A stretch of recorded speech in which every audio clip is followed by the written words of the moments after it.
Shane. Hello, Constellation Field. It is Margarita Monday, but it's also dollar hot dogs, so make sure you guys check out that hot dog stand. As Shane said, I have our first winner of the night. This is Kyle, and he's already a winner thanks to Arrow Plumbing. Kyle, you won the plunger that's in your hand, but that is not all. You see those two big yellow foul poles out there? If any Skeeters player hits the ball off that during the game, you'll be the winner of $500. This game is about to get going. Hit the concession stands. Let's go, Skeeters.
Welcome to Sugarland, Texas. We are live at Constellation Field, home of your Sugarland Skeeters. Your Atlantic League champion Skeeters coming with a record here in the second half at 11-11. They are 41-51 overall. They will take on the Liberty Division first half champ Somerset Patriots, also 11-11. They are 53-39 overall. Skeeters begin the day in third in the Freedom Division, 3.5 games behind the front-running Barnstormers. The Patriots are in second place in the Liberty Division behind the front-running Bridgeport Bluefish. Skeeters tonight will send out their right-hander Bobby Blevins, 4-6 with a 5.40 ERA. He will take on fellow righty Will Oliver, who is 4-2 with a 5.01 ERA.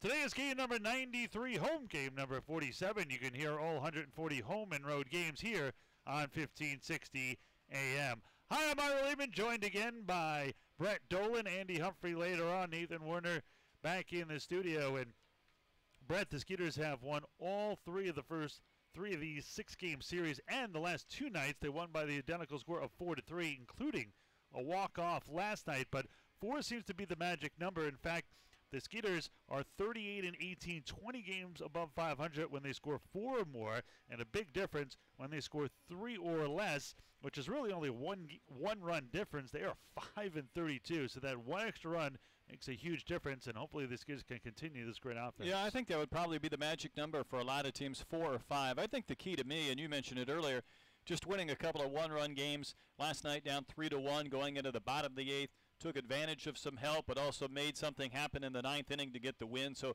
you start stringing together some wins. Usually that involves winning some close games, and that's what they've done back-to-back nights. Somerset first in the league in team ERA 380. The Skeeters are fourth at 412, but it's been the Skeeters who've been out pitching Somerset in the series. Yeah, they have been. And, last night I thought Brett Marshall was as good as I've seen him in a while. He only gave up 3 hits and 1 run, and that was on a sac bunt and a sac fly that ended up producing the run. So he did a pretty good job, and hopefully that'll have some carryover effect tonight for Bobby Blevins. We've seen Skeeters magic Gary Gaddy do this when he's been in a slump. But Brett Jody, kind of a bizarre lineup tonight. Carlos Guzman, generally a 3-4-5 hitter, is the leadoff hitter tonight. Adam Donahue is batting second. He was not originally scheduled to be in that second spot originally. It was Jovan Gonzalez, so a little bit of an odd lineup for Somerset as well. You could say that, and Patrioli on the 6th hole, even though he's hitting 307. So I don't know what the motivation was for Jody, but he's mixed things up a little bit this evening. Well, the Skeeters and Patriots are taking the field now, so it is time for the national anthem. We will duck out when we come back. The starting lineups and the first pitch. It is time to play ball. We'll return right here to Constellation Field in just a moment.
Welcome back to Constellation Field. Time to take a look at the starting lineup for the visiting Somerset Patriots. Starting lineup brought to you by good friends and Member Source Credit Union.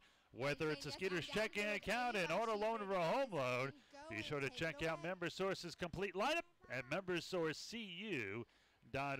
Leading off, Carlos Guzman. He'll be in at first. Batting second, the catcher, Adam Donahue. The DH, Kyle Roller, bats third. The cleanup hitter, Christian Marrero, is in right.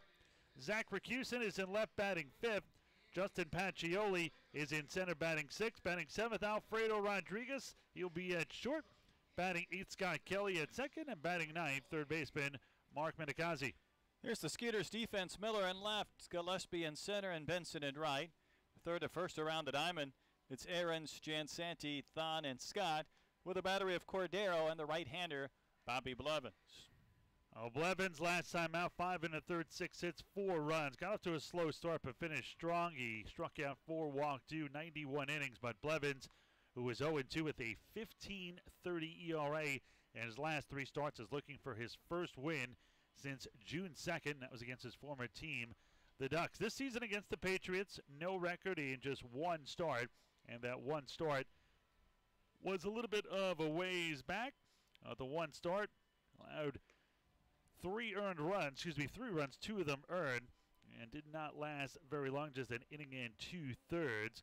Last year with the Ducks, he was 2-12 with a 5.51 ERA, and really his best season was with Long Island a few years back in 2014. He is 9-5 with a 2.95 ERA.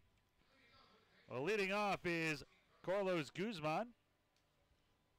Guzman, 249, 3 home runs, and 41 RBIs. The left-handed hitting first baseman.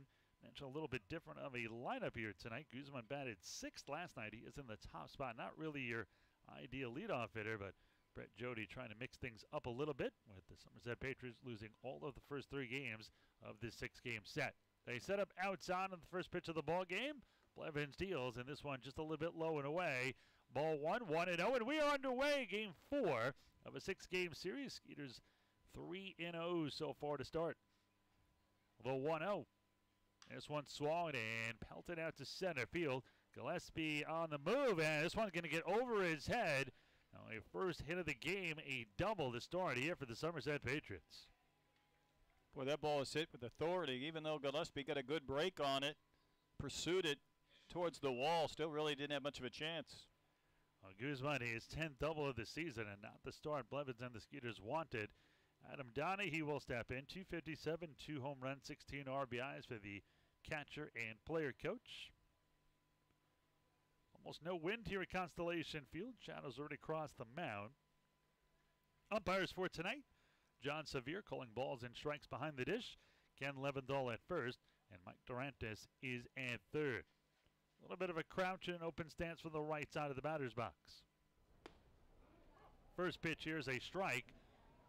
Second pitch, a strike, 1 ball and 1 strike to count. Is that the second pitch or the first pitch?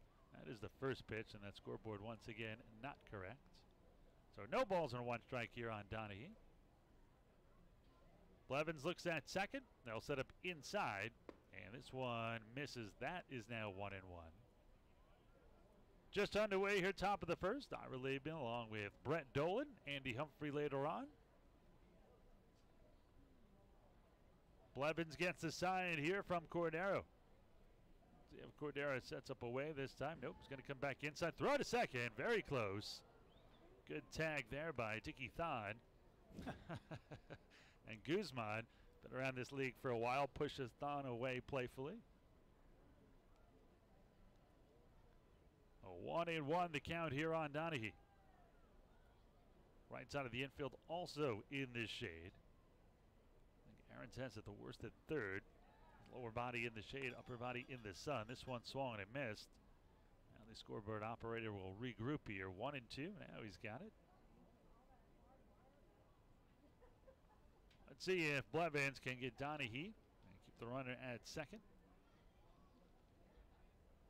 Blevins a long look at second, but fires it home, and this one is swung and hit down the right side. That'll make the seats. Count remains 1 ball and 2 strikes.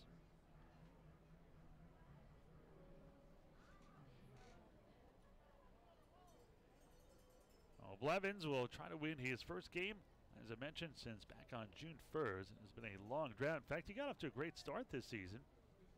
He was 4-1 to start. But he is 0 for his last 5 as far as decisions. This one misses, 2 balls and 2 strikes to count. Blevins went to school upstate New York at Lemoyne College.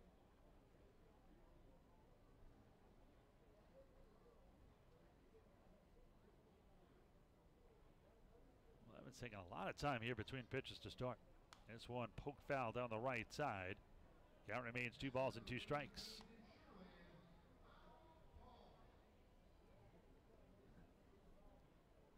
Donahue, 26 for his last 92 home runs, 12 RBIs, and 12 runs scored over his last 22 ball games. 5th year here with the Patriots. Blevins just taking forever out there. Spins towards second, no throw. And this is not a good start. He's trying to find that tempo, and sometimes it's a bit elusive. It seems like that's the case here in the top of the first. The 2-2. Swan and missed strike three. So Donahue strikes out, first K of the day, and there's one away. Big strikeout for Blevins. Yeah, not your typical number 2 hitter. Big, thick catcher, and because of that, took some healthy swings instead of maybe a more traditional approach where you try and punch it to the right side to at least advance the runner to third base. Then steps Kyle Roller, the left-hand hitting DH, and so taking some batting practice today. Man, his arm's huge. He's got plenty of power. Guy who has said in scouting reports that he can hit a home run without really getting all of it. And sometimes you think, well, that guy is just being modest. I remember when Jeremy Barfield was here, as they throw to second, and this one gets away from Jansanti, but only a couple of feet. We were in Southern Maryland. I said, wow, I said, crushed up all the left center. He's like, I didn't really get all of it. And I thought, come on, Jeremy, you're big, you're strong. But he was right, just kind of hit it in the air, and the jet stream kind of took it out. So those guys are not just being modest. I mean, sometimes you do not get all of a ball, and it just leaves because you're strong or the wind is blowing in your direction. Where the balls are juiced. Oh, yeah, I'm going to believe that one. This one inside, 1 ball and no strikes. No score here, top of the first. You buying into the whole ball wound tighter? Yeah, I think there's something up. year? You know, and I don't know if it's a conspiracy, but I do think it's a conspiracy. it's reacting different. This one swung and missed 1-1. They said the same thing in the 80s, and they found out that was highly incorrect. Yeah, no, but the ball's jumping out of the park. You know, and you see guys that are hitting opposite field home runs that probably shouldn't be, and that's, to me, the tip-off. Roller has hit in 18 of his last 23 games. This one high and outside, 2-1 the count. Roller drafted twice, once by the A's in the 47th round, 2009, and then in the 8th round by the Yankees in 2010 out of East Carolina.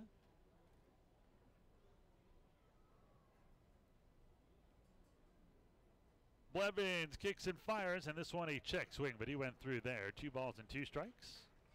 A lot of trades made today in Major League Baseball. Quite a flurry right before the trading deadline. Who do you think came out the winners? Well, the Dodgers certainly bolstered their bullpen and got a starter. No question about that. You know, money doesn't seem to be an option in L.A.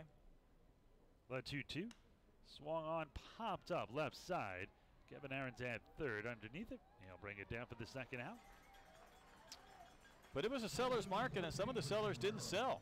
You know, guys like Verlander stayed put because of his contract, or Zach Britton in Baltimore. Well, I think if you're the Orioles and get rid of your closer, you have pretty much packed it in. Well, I think so, but then the other argument is a closer on a somewhat bad team doesn't do you much good, but it might do another team a lot of good if you can get some prospects. Now, he's been hurt this year. I think that probably deflated a little bit of the interest. So Verlander, he doesn't have to be great, but his numbers are not pretty this year with that contract for almost another 4 years. Yeah, the vesting option's a killer.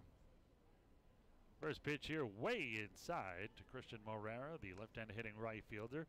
Morero had a birthday yesterday, turned 31. No score here, top of the first. Leadoff double by Carlos Guzman. So far he has not moved up, now 2 down. The 1-0 here by Blevins. This one is a little bit outside. 2 balls and no strikes to count. Morero 11 for his last 48. That's a 229 average over his last 13 ball games.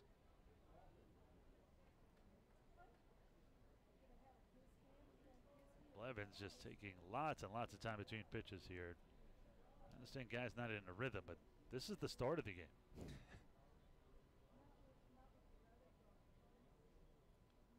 So you study long, you study wrong.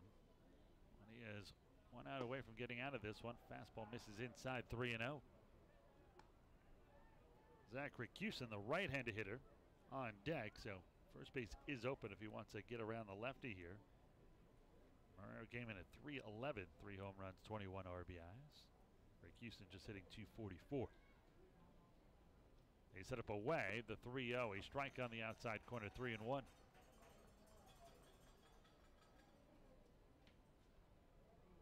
not as hot as it was a couple of days ago. 92 degrees. Yeah, it's a cool front. See, 10-mile-an-hour wind, but there's no flag movement at all. This one swung and missed. So 3 balls, 2 strikes, 2 outs, no score here, top of the first. Somerset has a runner down at second with 2 down. Humidity's 41%. Let's see if Blevins can strand Guzman at second. Blevins fires the payoff pitch, swung and chop foul right in front of the Skeeters dugout. Count remains 3 balls and 2 strikes. What do you think with the losers today? I think the team 30 minutes from here probably would be in that category. I'm surprised they did not make a bigger move. Yeah, I'm sure they tried. I really do believe they tried, but they added Francisco Liriano, and you know, it seems like they're going to use him out of the bullpen, although I wouldn't be surprised if they don't throw him in the rotation because Lance McCullers went on the DL today. They set up inside the payoff pitch, swung and chop foul. If you're an Astro fan, when do you start to get worried? The injury's certainly piling up. I think so, and you know, you're not worried about the division, obviously. You may not even be worried about home field advantage, but you're worried about continuity. Springer's on the DL. Correa's going to be on for the long term. Keuchel had 1 bad outing off. And now McCullers on the DL. It's the same thing that forced him on the DL earlier in the year, I think, which is a little bit of a extra concern. Payoff pitch here, swung again, fouled off. As Marrero hanging tough here against Blevins. I think the one thing with the trade of Aoki to Toronto is that Derek Fisher's a better athlete than Aoki, so in that everyday lineup still has been able to maintain its bumps and through the road. Payoff pitch here by Blevins. This one is hammered down the right side. That's a fair ball to get into the corner. This is going to be a run as Guzman will score easily here. And now going around second and heading for third. Here is Marrero. He'll slide in safely with the triple, and it is 1-0 Somerset. At the start, Blevins wanted here, and his RBI number 22 for Marrero. Boy, just kept fouling off pitches until he got one to hammer into the right field corner. I didn't see what caused Benson to have problems with the baseball, but either the carom didn't come his way or there was some type of issue, but it let Marrero go all the way to third base. A great at bat, 9-pitch at bat by Marrero. Finally got one he could handle and sent it down the right field line. Still a runner at third with 2 down, and that'll bring up Zach Racusin. 244, no home runs, and 4 RBIs for Zach.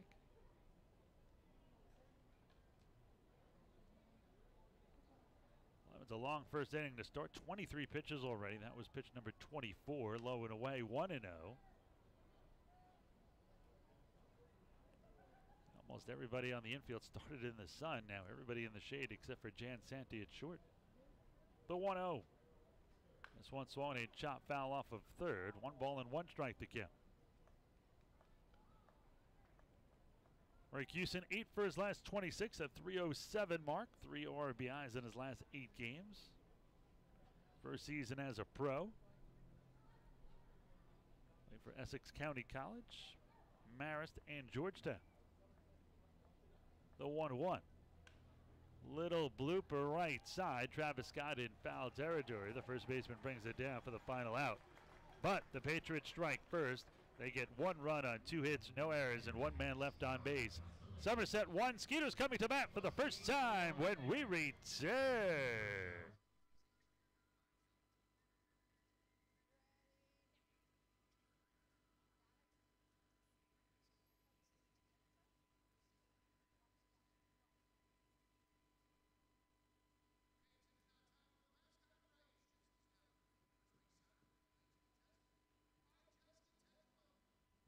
Thanks, Shane. Yes, I'm down here with Ty, and he's ready to take on Swatson in the mascot race. All right, Ty, go ahead and take your spot at first base.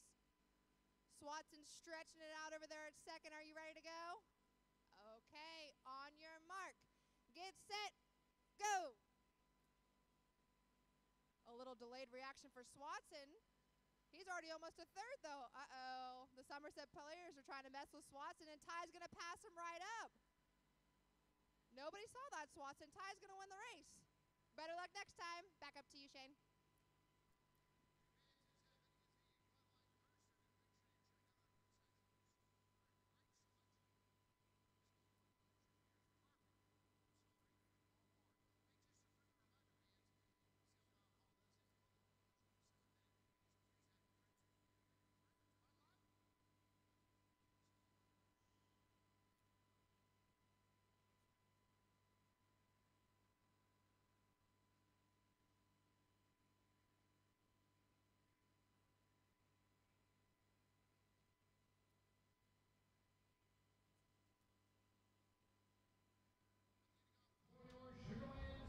Time to take a look at the starting lineup for your Sugar Land Skeeters, brought to you by MemberSource Credit Union. Whether it's the Skeeters checking account, an auto loan, or a home loan, be sure to check out MemberSource complete lineup at membersourcecu.org. Joe Benson leads it off. He'll be in right. In center is Cole Gillespie batting second.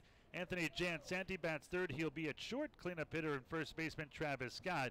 Kevin Aarons bats fifth. He'll be at third. Wilfredo Rodriguez, the DH, bats sixth. Switch hitting catcher Albert Cordero batting seventh. Batting eighth, Derek Miller. He'll be in left. And batting ninth, Skeeter's second baseman Dickie Thon. First pitch by Benson, fouled off 0-1. Benson came in at 241, 5 home runs and 26 RBIs. This one is a little bit high and away, 1-1. Defensively, Racusin, Pacioli, Marrero, left to right in the outfield. Minakazi, Rodriguez, Kelly, and Guzman, third to first around the diamond. Donahue catching Will Oliver.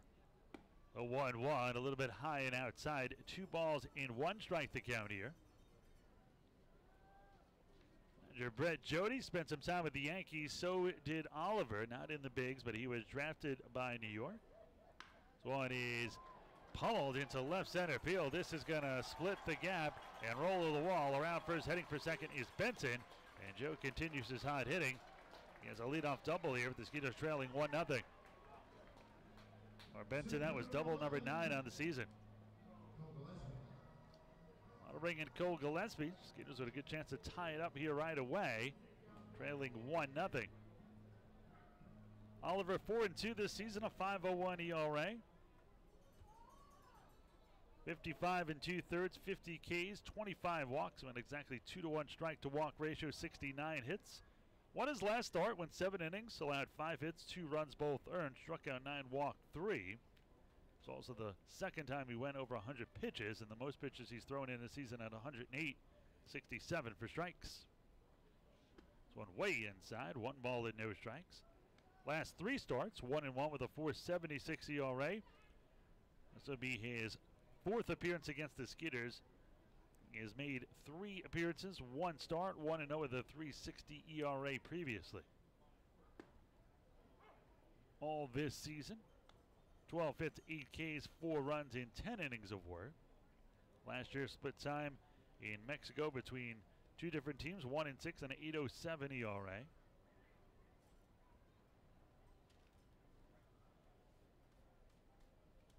The 1-1 here from the right-hander. Double take to second comes home. This one slashed foul, 1-2. Well, Oliver was drafted twice, selected originally in the 46th round by the Rays in 2005, and then by the Yankees in 2010. That was in the 35th round. 1 ball and 2 strikes here on Gillespie.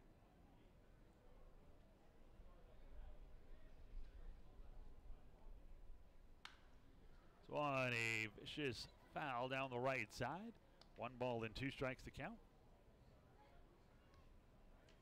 Before getting that last win, his last win, much like Blevins, was in June 25th. It was against New Britain when he went 6 innings, allowing just 1 earned run.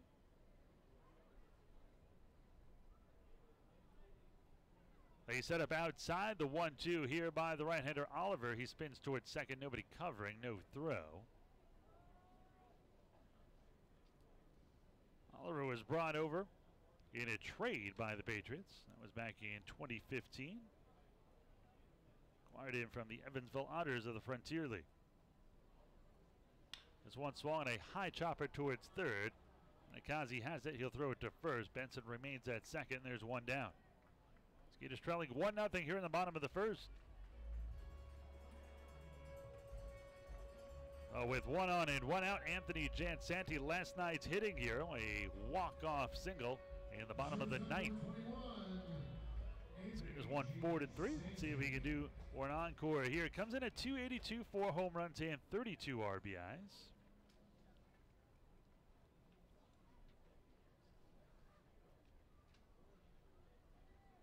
Well, in steps Jansanti, open stance from the right side against the right-hander Will Oliver. First pitch squares to bunt, a good one down the third base line, but foul, and Jansanti would have got himself a base hit. Yeah, he had the right idea, just had it on the wrong side of that line, and it kicked into the grass. Jansanti, a 2017 All-Star, starting to heat up again. He has hit in 6 of his last 7, going 9 for 26, a 346 mark. No balls, 1 strike, 1 out, 1 on. Skeeters trailing 1-0 here in the bottom half of the first.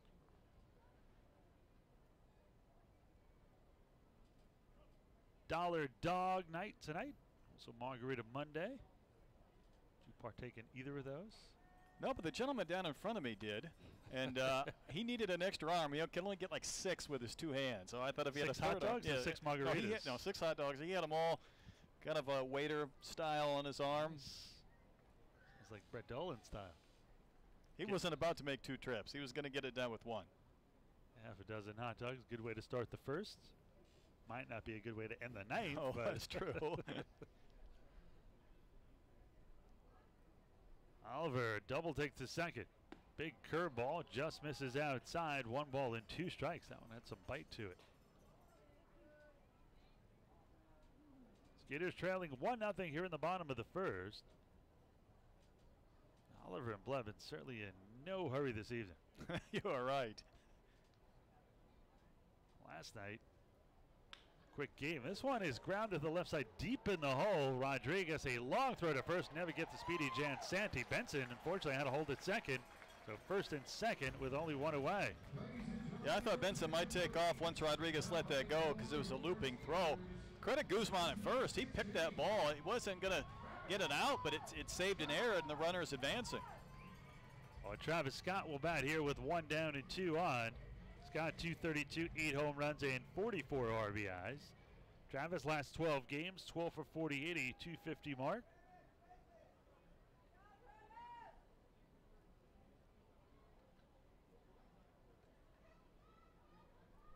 In steps the Skeeters left-handed hitting first baseman. Open stance from the left side for Travis. Benson almost got caught out there in no man's land. Oliver's delivery, a check swing by Scott, but he went around. 0-1 the count. The shadows across the entire infield and outfield, with the exception of the center fielder Pacioli and left fielder Zach Ricusin. They set up outside. This one swung a bullet to the right side, into right field for a base hit. They're going to wave around Benson. The throw will come into second. Going to third is Jansanti, and the Skeeters have tied it at 1 here in the bottom of the first. A good piece of hitting by Scott, sent it through the right side. Skeeters with 3 hits here. Still coming with only 1 away. Heads up by Jansanti, going from first to third as well. Kevin Aarons will step in. Aarons in his first game back yesterday. And 2 RBIs and a single, going 1 for 3. Also scored a run. Let's see if Kevin can continue here in his second game back. 278 for Aarons, 8 home runs, 45 RBIs. He is also tied for 5th in the league in doubles with 23. This one low and away, backhanded by Donahue. 1 ball and no strikes to count. I thought Blevins threw a lot of pitches on the top of the first. Oliver throwing a ton here. The 1-0 here to Aarons. This one swung on and skied into shallow left center field. It's going to be the second baseman Scott Kelly who brings it down. So missed opportunity by the Skeeters. A sac fly would have given them the lead, but now they'll need a 2-out hit. A 1 in, 2 out, 2 on, and Wilfredo Rodriguez will step in. 344 for Wilfredo, 2 home runs and 15 RBIs. Rodriguez running a 10-game hitting streak. 405 during his streak, going 15 for 37. He has really crushed the ball. So Incept's the former 7th round pick of the Rockies back in 2012. Got as high as Advanced A Modesto with the Rockies in 2015. It's one a little bit high and tight. 1 ball and no strikes to count. Really solidified the catching position last year for the Skeeters. Sugar Land didn't really know what they were going to do. Travis Scott really wasn't playing behind the dish on a regular basis. And then a few weeks later, they got Cordero in the catching tandem for the most part ever since, although both joined the Skeeters late this season. Rodriguez was signed by the White Sox in the offseason. Was cut late. 1 ball and 1 strike here to Wilfredo. Sidearm throw to first. You don't see that very often. Getting back with Scott. When you think about it, even your sidearmers, Quisenberry to Colby, they never threw the first sidearm. No, they didn't. Or sometimes on ground balls back to the mound were interesting. Yep. The 1-1 swung and miss, 1 and 2. Yeah, actually the double play going from pitching to second to first. Kind of forgot about that. I think is always the hardest play for a pitcher anyway. Is it the mound or hitting the moving target? I think it's hitting the moving target. The 1-2. Swung and fouled off to the right side. Count remains 1 ball and 2 strikes. 21 pitches now for Oliver here in the first. 1-1 your score here. Or if you're John Lester, it's just hitting a target. It's amazing how something like that gets in your head. I mean, talk about Rick Ankiel. I mean, he couldn't find the strike zone at all, but Lester has perfect accuracy to the plate, just not to first. Swan is outside. 2 balls and 2 strikes to count here. And it's one thing not to be able to handle maybe a bunt in the heat of battle. I mean, he can't make a throw to first to keep a runner close.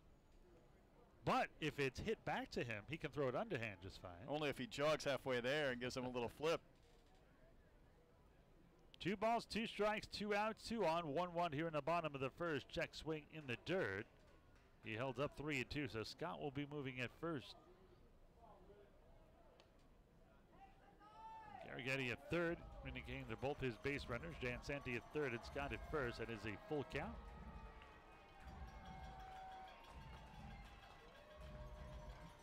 It's amazing how players will forget a count or how many outs there are. I mean, even on base when they're paying the most attention. They set up inside. The payoff pitch is down low, ball 4, and the bases are loaded. Now the Skeeters have a chance to break it open here in the first with the score tied at 1. As the 7th man to hit will be Albert Cordero, Skeeters catcher. A switch hitter. Batting here from the left side against the right hand. It comes in at 248, 3 home runs and 21 RBIs.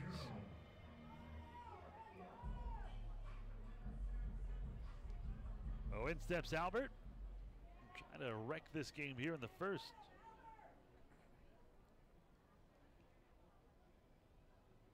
Cordero slightly open stance from the left side of the box.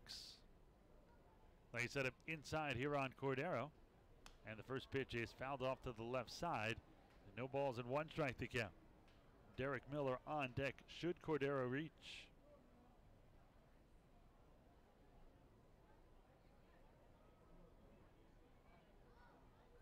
Cordero steps back into the box now. Down in the count, no balls and 1 strike to count. 25 pitches here in the first for Oliver. They set up inside the 0-1, swung off the fist foul down the left side, and Cordero in an 0-2 hole. So no balls, 2 strikes, 2 outs, 1 in, 1-1 your score here in the bottom of the first, and the bases are loaded. This could be a big pick-me-up for not only Cordero, but for the team if he could deliver a hit here and give this team a lead. They didn't have that benefit yesterday for the majority of the game. All set up inside again here, the 0-2. Swung and slash foul. Good hack there by Cordero. Count remains no balls and 2 strikes. Cordero with the bases loaded this season, 1 for 5 with 3 RBIs. Jan Santi at third, Scott at second, Rodriguez on at first. Oliver, long look in here. 27 pitches. Pitch number 28, swung and a missed strike 3. as Oliver gets a big strikeout to end the threat. Skeeters do get 1 run on 3 hits, no errors, and 3 big men left on base. We are through 1 inning of play, and we're all tied at 1-1.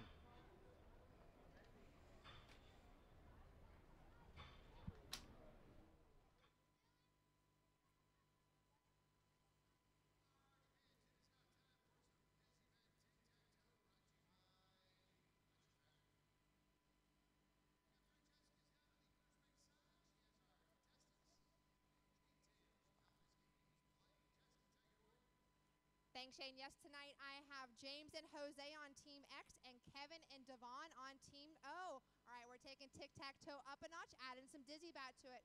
When I say so, the first contestant is going to put their head on the bat, spin around 5 times. Once you do that, grab your letter, run to the board, tag back, and repeat. You ready? Set. Spin. A little faster. All right, looks like Team X is going to be the first one to the board. All right, boys, your turn to spin. Keep going. Faster, faster, faster. A little slip, but nobody saw it. It's okay. You got to block them. Uh-oh. Spin around, guys. Who's going to win? For the final spot, and X is going to get there first. Congratulations. You guys are going to be the winner of Dizzy Bat Tic-Tac-Toe, brought to you by the Kolache Factory. Back up to you, Shane.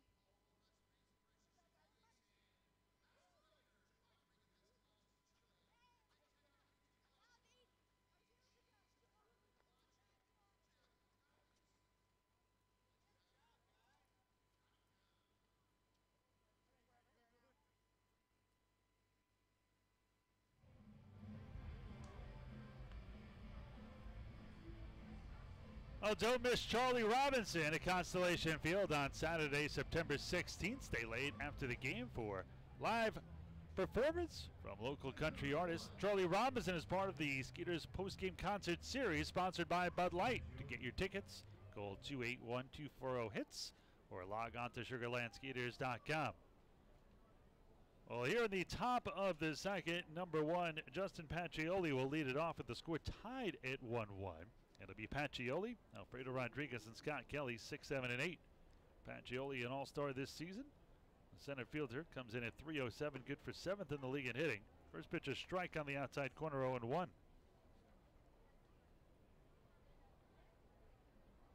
Pacioli, .307, no home runs and 24 RBIs. The 0-1 hit towards third. Diving stop by Kevin Aaron to his left. Pops up, throws it to first, and gets the speedy Pacioli. Great play by Kevin Aaron at third. Well, it sure was. It looked like a hit coming off the bat. Aaron's went into that dive, but then he had to pop up and make a strong throw. A 1 out, none off for Alfredo Rodriguez. Rodriguez, 238, no home runs, and 20 RBIs. And when you look at, talk about lack of power, between 5, 6, 7, 8, and 9 in the Somerset order, 3 of them have no home runs, and they have a combined 3 home runs between the 4 of them. That is not a lot of pop. Isn't that what you Iowa boys say? Pop? We do say soda? pop, yep. We don't even know what soda is. Bizarre in New York, on Long Island, it's soda. Upstate New York, it's pop. I think the further out you go to the country, the more poppy it gets. more rural. No balls and 2 strikes to count here on Rodriguez. I know why some people, I mean, originally it's soda pop, so I wonder why some people developed the soda part and other people developed the pop part. I don't know. I'm partial to pop. The 0-2, hopefully partial to mom too. No balls and 2 strikes to count here on Alfredo Rodriguez. 1 run on 3 hits for the Skeeters, 1 run on 2 hits here for the Patriots. The 0-2 by the Skeeters right-hander Blevins. This one low and away. 1 ball and 2 strikes to count.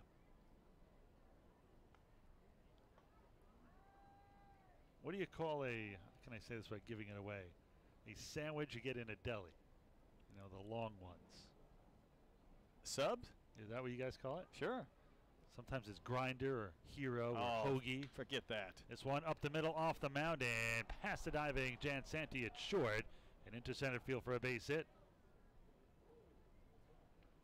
Upstate New York has a grinder. I'm not a fan of grinder. Somebody ordered a grinder. I worked in Delhi. I was like, what's a grinder? They're like, oh, it's just a sub. I was like, oh, okay.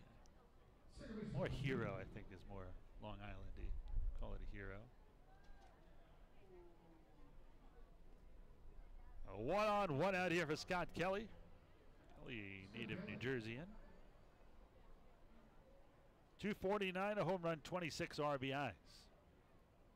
From Iowa, you're Iowan? Iowan. Proud. Right, let's not get crazy. Is it heaven? No. It's Brett Dolan's It's Iowa. It's on a strike. What is Iowa? The corn state? What are they? We're known for our corn and. What's on the license plate? America's Heartland, something like that. No, that's too long. You got to be the something state. They wanted to be the state of mind, so nobody could understand what that meant. But something about the Heartland. State so small, you got to go outside of it just to change your mind. Throw to first. Getting back in time here is Rodriguez. No, here in Texas, the Lone Star State. New York is the Empire State. Well, we're What's the Hawkeye Iowa? State. You know. Is that what it says on the plates? Well, it doesn't say it on the state, but that's what the. What does it say on your license plate? I don't know. Ask this again. I've asked you 3 times. You're from Iowa. How'd you not drive in Iowa? Well, I haven't lived there in a long time. Still don't forget. It changes. Oh, does not. This one hit to short. Jansanti, the Connecticut native, goes to second for 1. A reel in a first inside. A double play ends it. More on Brett Dolan. We return an unconventional 1-2-3 thanks to the DP. Middle of the second. Still tied at 1.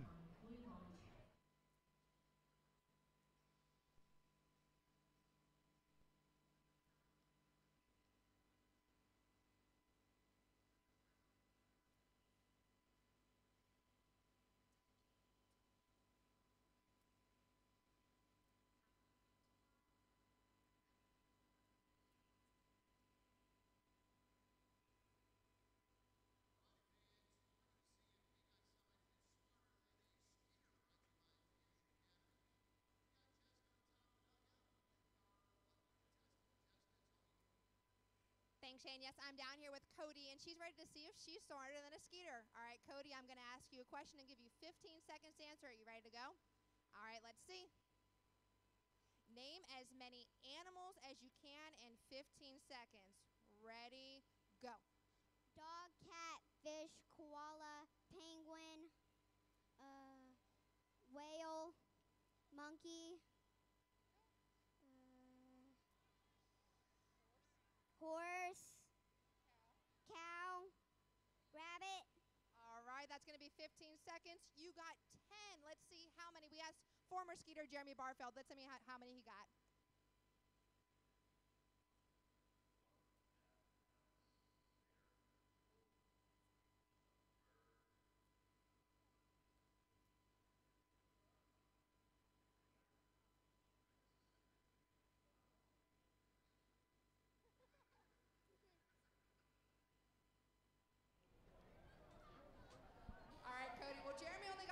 We move to the bottom of the second inning, tied at 1-1. Houston's own Kevin Aarons will bat here, and even he knows that Iowa's the Hawkeye state. Just in case folks at home were wondering, Brett Nolan. I'm sure they're very curious. Yeah, they were. You notice they don't say it's the Cyclone State, they say it's the Hawkeye State. Why would they call it the Cyclone State? Well, that would be the other team in the state as far as. Oh, I got you. Is that a dig on Iowa State? Yeah, it is. It's a huge dig. Dustin Richardson, who is from Kansas, they are the Sunflower State. I never would have guessed that one. You know, we do the Are You Smarter Than the Skeeters on the scoreboard here. I think that's what we should do. Name what they are of the state. Although, and explaining that would be tough enough. That might waste 30 seconds right there. Illinois I wouldn't have gotten either. You know what Illinois is? Land of Lincoln. It is going to be difficult tonight, aren't you? It is. It's the land of Lincoln. They're the Prairie State, yes. My goodness. Well, it could be the Gary Gaetti State while we're on a roll. This one is rifled into left field. That will get near the corner. Let's see if Aarons will try for 2. He will. Here comes the throw. He'll beat it with a stand-up double. So the Lone Star State native gets a double here to start the second. They'll bring in Dickie Thon. Well, they just had named the animals up on the scoreboard, and Barfield said dinosaur at the end.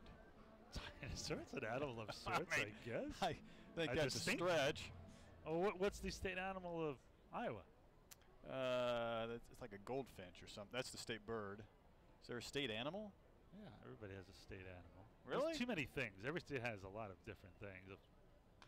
This one is chopped out the left of home. Well, it should be the pig, but I have a feeling it's probably not. And this is the Hawkeye again. You think it's the Hawkeye too? That would be redundant to be the state and the bird. Or Well, the Hawkeye's animal? really not a bird, but a state animal. I don't know. Something in the swine family? I've seen you eat. You are a pig. Let's see here. I'm digging deep for this one. This one is swung and a miss. No balls and 2 strikes to count. Oh, you're right. The bird, the eastern goldfinch. Goldfinch. I don't know what an eastern goldfinch looks like. Well, that's Then I'm yellow. Not a bird watcher. You gotta know what Texas is, I hope. The armadillo? Very good. Thank goodness. I still say Illinois is the land of Lincoln. Not the Prairie State. It doesn't make any sense. It's not the Lincoln State.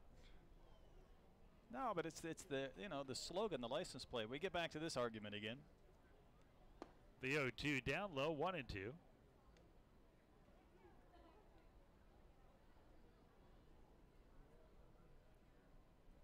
One ball, 2 strikes. 1 on, none out. Bottom of the second. Runner down at second in Kevin Aarons.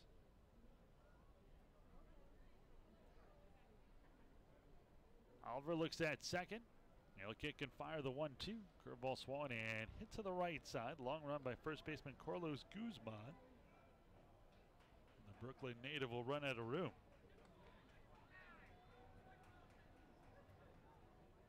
Count remains 1 ball and 2 strikes here. I should just test you on the whole state of Iowa. I'm going to do that. Let's see what we can find here. You're going to be in big trouble. Hope your native Iowans are not listening. A bullet into left field for a base hit. Aaron's had to go back, so he's going to have to stop at third. Otherwise, he scores easily. And the Skeeters in business here in the bottom of the second with runners on the corners and nobody out. The score tied at 1. See the Derek Miller down at third. Miller slipped, and I was wondering he got to third base. Had that ball been directly at Rakusin, he might have been thrown out because he went back to second, was on the base, and jackknifed before then hitting to third base.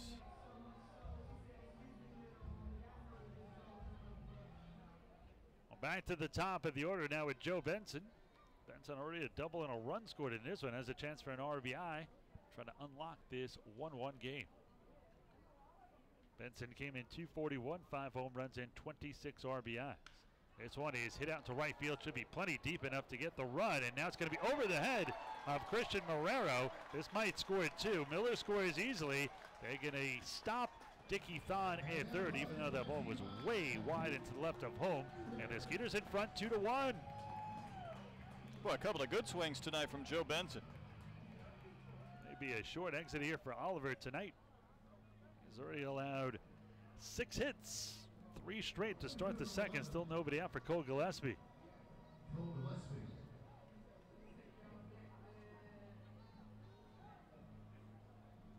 You're in big trouble now, Dolan. I'll find everything on your state and test you one at a time. The humiliation will continue here. I don't even know what to ask Google here. This one is in the dirt, gets away from Donnie, but only a few feet. Let's see what we got here for you. Oh, this is going to be good.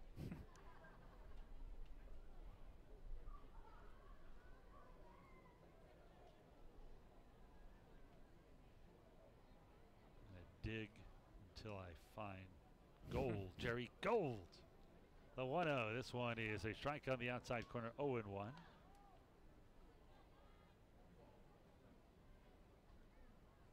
they're not giving me a list here. I don't like it. It's unfortunate. Yeah, for you. Don't worry. This one is fouled off. I'm looking here. They actually had to list the language of Iowa. Do you guys speak English there? I'm not so sure. Pretty sure we do. No. Listening to for 4 years, I'm not sure it's Iowanese is considered English. Well, we say wash instead of wash, and Wash? yeah, you did the How wash. do you put an R in wash? I don't know. I'm just telling you how it is, and then it's dinner instead of lunch and supper, and you know, there's some different twists. I think supper and dinner is just a generational thing. Don't you think? It's definitely an Iowa thing. So what do you eat, supper or dinner? Well, dinner's at lunch and supper's dinner. What? No, they're both late evening meals. Iowans. 1-2. Swan in, hit it to center field. That's going to be a base hit. Coming down to score is Miller. Thon will hold at third, and the Skeeters up 2-3-1.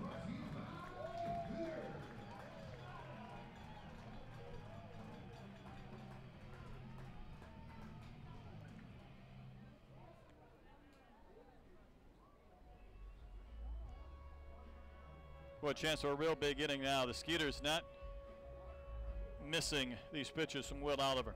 4 straight hits to start the second.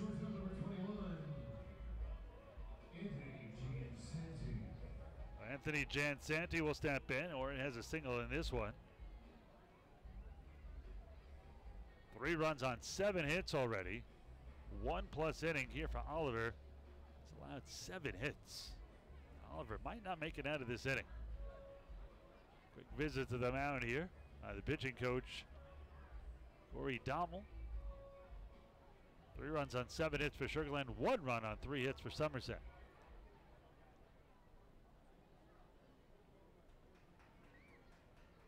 Now we're closing in on an hour. I haven't gotten through the second inning yet. Just saying, you might want to buckle in. Righty-righty matchup here for Oliver. This one is chopped foul. Right off the plate. Rolls up the third base line, although it stays in fair territory. That one was foul. I think it hit the foot of Jansanti. Yep, Oliver swipes it away like it was going to stay fair. No balls and 1 strike to count. Skeeters might have a season high in hits. They've got 7 already here in the second. 4 straight hits to start this one. 2 in. Skeeters leading 3-1 here in the bottom of the second. This one is hit into right field. This should be plenty deep enough to get Ian Benson. This one caught near the warning track in right. Benson jogs home, and it is 4-1 Sugar Land. RBI number 33 here for Jansanti. And the Skeeters up by 3, 4-1. Yeah, this is when you start talking about that crooked number. 3 runs, a big frame, but you'd love to see him put the pedal to the metal. Well, Travis Scott, who drove in the first run, will bat here again in the second. Scott drove in his team-leading 45th RBI. Came in at 232 with 8 home runs. Let's see if Travis can keep this one going. Skeeters batted 7 in the first. And batted 5 already here, or 6 with Scott here in the second. First pitch low, 1-0.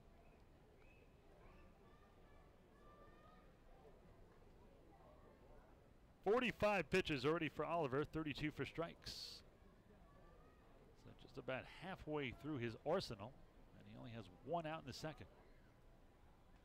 Low 1-0. Swan, a hit high and deep in the air right field, going back to the track and at the wall. It's going to be caught here by Marrero. Going back to first is Gillespie. There's the second out. That nearly left.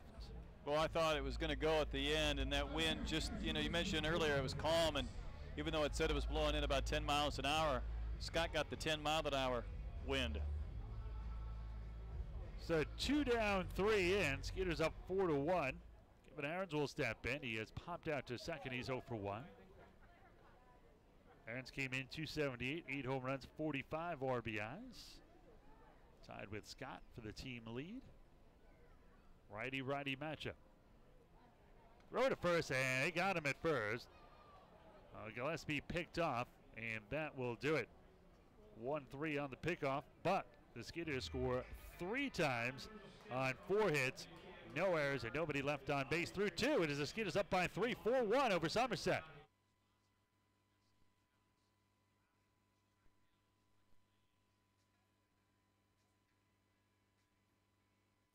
I'm over here in section 20, row D, with Ashley, Wyatt, and Gabby, and they were upgraded to the best seats in the house thanks to Fort Bend Kia.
We move to the top of the third. Skeeters scored a trio of runs in the bottom of the second. They lead 4-1. Going to continue a segment I like to call Stump Brett Dolan, or Bring it on.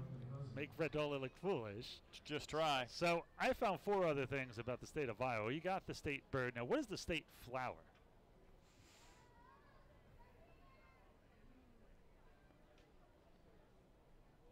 It's an interesting one. Well, I want to say tulip, but I'm hold on. First pitch here by Bobby Blevins. This one a strike on the outside corner. No balls and 1 strike the count here to Mark Minikazi.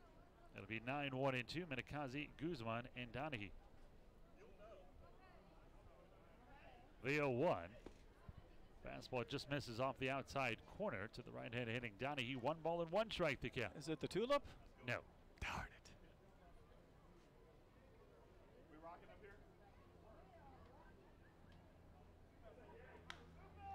This one is foul off of third. 1 ball and 2 strikes to count. I mean, it's not really close to a tulip. Well, I don't know. I should know. You gonna pass? Yeah, I'm going to come back to that one. Okay, this is like the $25,000 pyramid here. The 1-2 here by Blevins. Swung and missed strike 3, so Bobby now with a 3-run lead coming out Minikazi, his second K of the day. And there is 1 away, back to the top of the order with the left-handed hitting all-star first baseman Carlos Guzman. And we'll come back to that. What is the state rock of Iowa, Mr. Iowan? State rock. Yeah, this is state rock. I like to say gravel, but that probably wouldn't be official enough. No, Charlie Brown, it is not gravel. First pitch here. Off-speed pitch catches the inside corner. No balls and 1 strike to count. Guzman doubled and scored the lone run of the game for the Patriots. Skeeters leading 4-1 here in the top of the third. He must have spent a lot of time on the side of the road as a kid. This one is popped up in the shallow right field. Joe Benson's there, and he'll squeeze it. Quickly 2 down. All right, pass. Strike 2. What is the state tree of Iowa?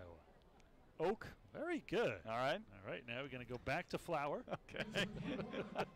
There's a time limit here. Yeah, it's not a dandelion. It's not a tulip. An orchid? Nope. And steps Adam Donahue. Donahue 0 for 1. He struck out his first time up. This shouldn't surprise me. You're not romantic. This one is a strikeout, and he's 0-1. I do feel like I'm going to agree once I hear it, but I can't give you a good guess. The 0-1. This one, great off-speed pitch, catches the inside corner, 0-2. This is the Wild Rose. The Wild Rose? Yes, which is pink in nature. Wonder your wife's always complaining. I feel like that should be the Texas. 0-2, flower. the Blue Bonnets. Well, Come on. of course, but I mean, they've got a song teach you involving everything. Wild Rose of Texas. And you still haven't gotten the rock. No, well, that's a tough one. A lot of students will bring this in for geology. This one is swung and missed. We'll give him another 90 seconds to think about this one. Great job by Blevins. After he gets a 3-run lead, he gets the Patriots 1-2-3 with 2 strikeouts and a fly out. Middle of the third, Skeeters up 4-1. More with Brett Dolan when we come back.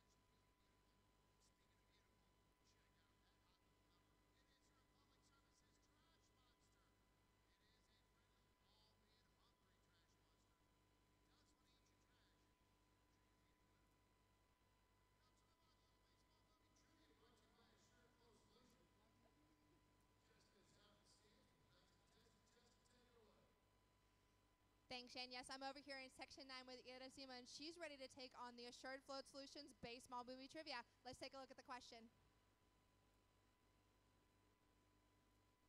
Which state is the home to the actual Field of Dreams? We'll give you 3 choices. Is it A, Maine, B, Kentucky, or C, Iowa? All right, fans, if you think you know the answer, help her out. What do we think it is? All right, what do you think it is? Iowa. Are you sure? Yes. Let's see. Is it C? It is. You got it. You were nervous for nothing. You're the winner of 25 Skeeter bucks thanks to Assured Float Solution. Back up to you, Shane.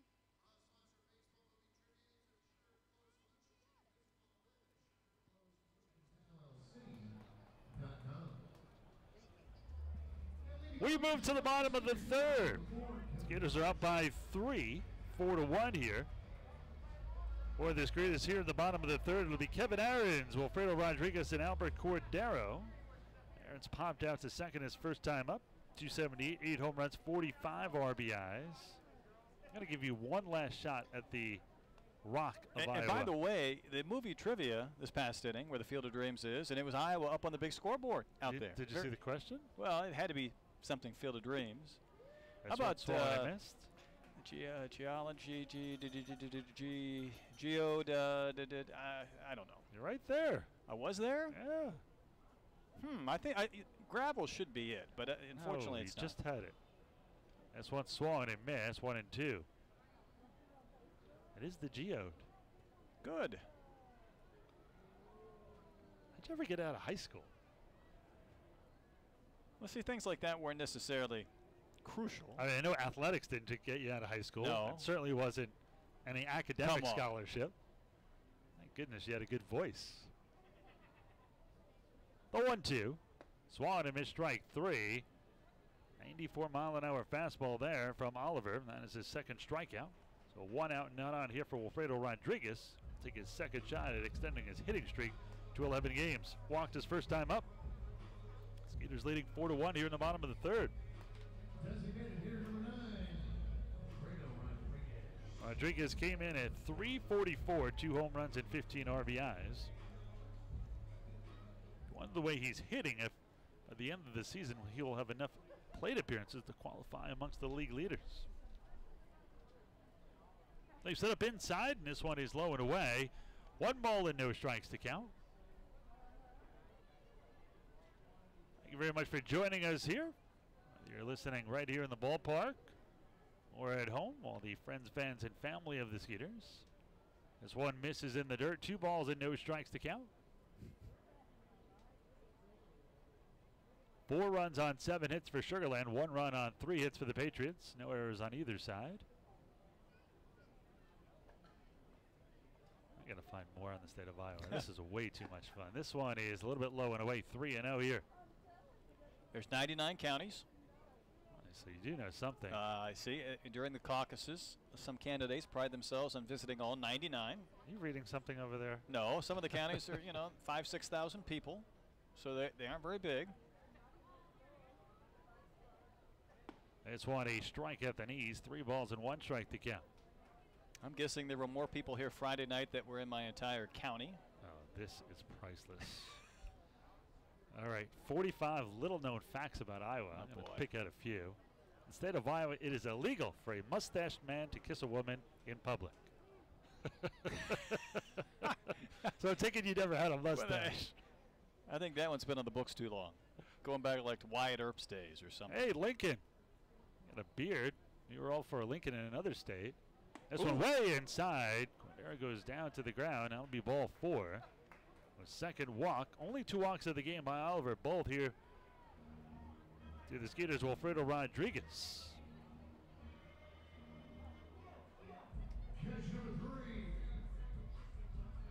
One on and 1 out here for Albert Cordero.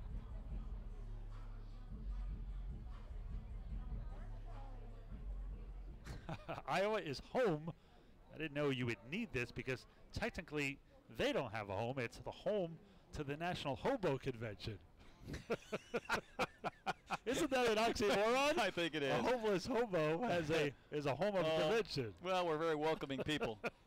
You'd have to be, wouldn't you? Yeah, I think so. It seems to go back to the train. Oh, by the way, the first train robbery. Is it Iowa? What did they use, a cow? Jesse James and his rotten gang of marauders. I believe they're most famous for going through the state of Texas, not Iowa. No, they were from Missouri. Really? No balls and 1 strike. Missouri City maybe over here. The 0-1. This one swung and hit into right field for a base hit as the hits keep on coming here for Sugar Land. Around second, heading for third is Rodriguez. He'll make it easily. And the Skeeters have runners on the corners, but only 1 away here. Well, Guzman tried to time his leap, but I don't know if that ball just barely grazed the top of his glove or it kind of elevated and climbed over him. Had he caught it, maybe a double play. Instead, there's runners at first and third. Well, this is the perfect combination of baseball and Iowa, which, of course, Iowa and your cornfields and this heaven is Iowa. It's a perfect combination. It's a perfect tie-in. Bet you didn't know this. Riverside, Iowa enjoys the unique status of being the future birthplace of James T. Kirk, captain of the USS Enterprise. Swanee is hit down the left field line, foul. Don't ask me how that works. I'm just telling you what I see. And John Wayne, the Duke, was born in Marshalltown? Iowa. They say no. Winterset. Winterset, yes. Also home of the covered bridges, the bridges of Madison County, the movie. I'm sure you've watched that. Clint Eastwood, right? Yes. I know. Actually, one of the few Clint Eastwood movies I didn't see. 1 ball, 1 strike, 1 out. Skeeters leading 4-1.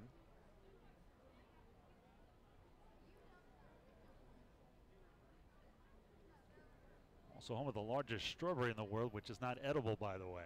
That sounds like an Iowa motto. Strawberry City or something like that. Fiberglass. Strawberry Point. This one through the right side for a base hit.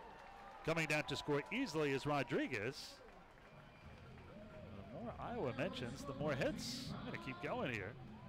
Derek Miller drives in a run, making it 5-1 here. The Dickie Thon will bat here.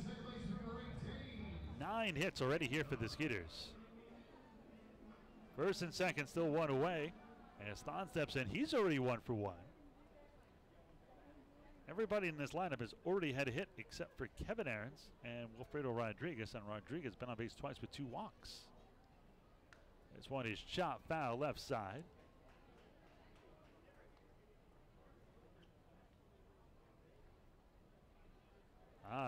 They always say it's the best thing since sliced bread. But sliced bread was actually invented in Iowa. Buddy Holly died in a plane crash in Iowa. Oh, is that where it crashed? No. The Big Bopper? No, there's no way that crashed in Iowa. They were in Hollywood or something when they took off. This one swung and missed. Clear Lake, Iowa. They were landing there or taking off from there? Well, that's where it went down the day the music died. That's right. The Big Bopper was on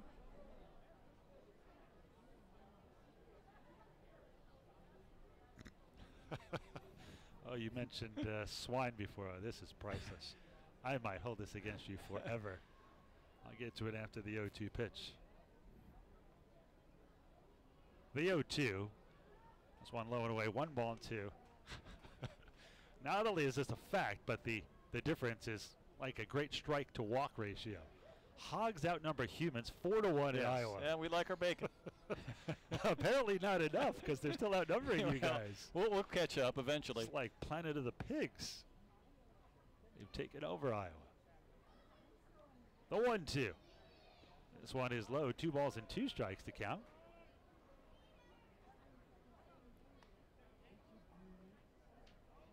You guys are slightly cool. Hogs, the different kind, the motorcycle kind. I was 3rd in the nation, the highest motorcycle ownership. Amounts to 18 people for every hog, by the way. As opposed to 4-1? Yes. Now, I don't even see how this is legal federally. This one is swung and tap foul. You would have to be 18 to vote in Iowa as long as you are at least 16 and a half years old. How is that even possible? You guys circumvent the federal laws? Well, I think you could vote in the caucuses if you weren't 18, as long as you were going to be 18 when the election came around in November. Wow. They just wait till you're 18.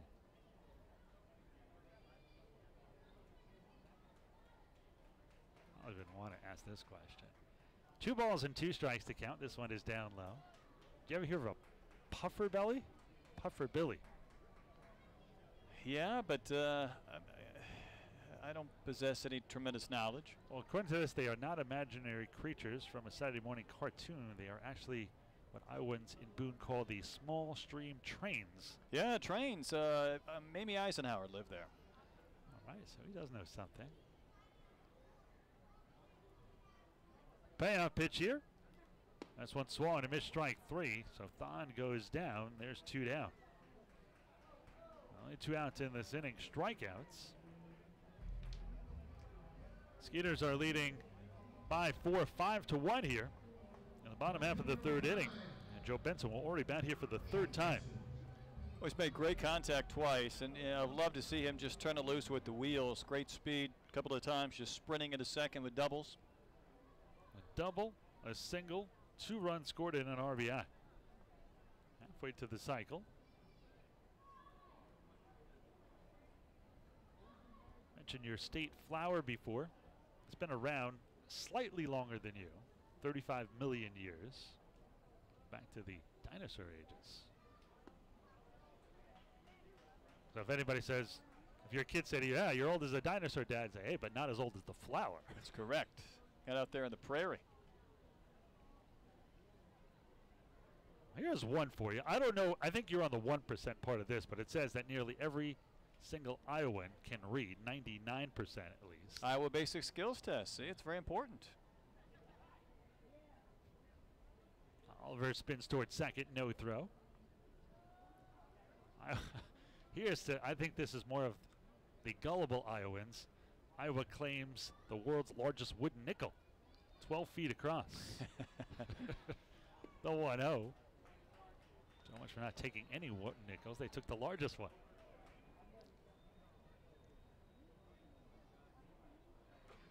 In an asteroid possibly struck near Mansfield a whopping 74 million years ago, the crater is created and hidden below the surface and stretches 24 miles in diameter. Or the former home of Brett Dolan. And this one is fouled off to the right side. 2 balls and a strike. I'm finding out a lot here about your home state. This is very interesting. I'm glad. Ashton Kutcher was born. Yes, he in was. Iowa. Adele or Perry or something like that. Let's see. I don't know if Bob Feller. Oh, really? Oh, yeah, Rapid Robert. They got a Feller Museum. I know that. Used to be. I think they had to shut it down. Population 300-400 in his hometown. The 2-1. This one swung on and skied to right. Arabro underneath it. Now comes into his left and brings it down for the final out. Skeeters add another one. They get a run on 2 hits, no errors, and 2 men left on base. A third of the way through, the Skeeters have scored in each of the first 3 innings. They're up 5-1.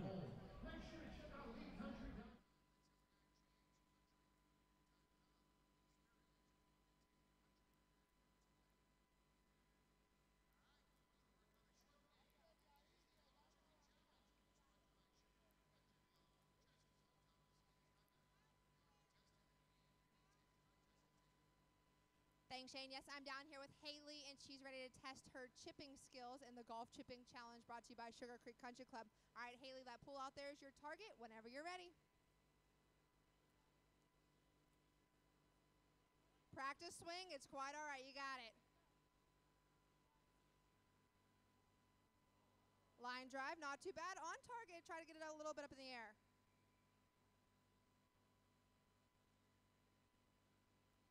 Not bad. We'll give you a couple more.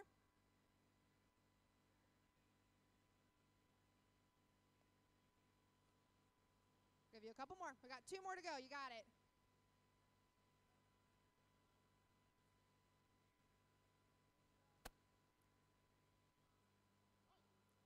Just another practice swing. You got it. Very nice. We'll give you 1 more, Haley. You got the trick right there. You got it.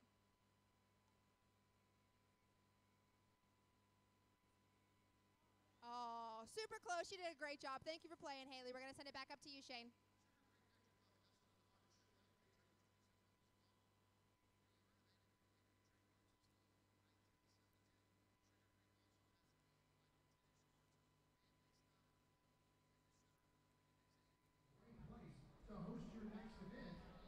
Well, we move to the top half of the 4th inning. Skeeters have a 4-run lead, 5-1, and Iowa's own Brett Dolan will take over here. B-Dole, We're going to try. It's all yours. Kyle Roller will lead off. Then it's Marrero and Racusin. Part of the lineup here against Bobby Blevins, with the Skeeters leading 5-1. By the way, you were right about Buddy Holly. Occurred near Mason City, Iowa. Also, apparently, the ice cream capital of the world, Lamar's. Home to Wells Dairy. Well known for their Blue Bunny sweets. Pitch a little bit high to Kyle Roller for ball 1 to start the top of the 4th inning. Well, there's a Pulitzer Prize. There's apparently also a World Food Prize based in Des Moines, Iowa. The International World Food Prize. 250,000 cash pot, too. Wow. Fooling around. Roller took a fastball for a strike. Here's the 1-1 from Blevins. That floats up and out and misses. Now, here's the one that Iowa has to, for the dawn of the rest of time, has to be known for. Apparently, there's a town in Iowa called Winnebago, which is where the Winnebago was invented. 2-1 is rolled over on softly towards Thon at second. He will gobble it up and has plenty of time to throw out Roller for out number 1. So Roller hit a slow one. And he's retired, and it'll bring up Christian Marrero. So when you travel out of the country, they go, and you say, yeah, from Iowa. And you go, oh, the home of the Winnebago, right? Is that what they say? Probably not. But if you wear the Tiger Hawk, you'll probably see somebody somewhere with that logo. I did not know that it was also, Des Moines was also the home of U.S. Olympian Lolo Jones. Yeah, and who's the other gymnastics?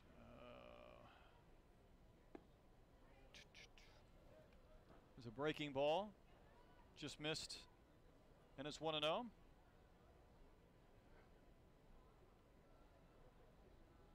Lola gets the winter and summer. She was also on a bobsled team.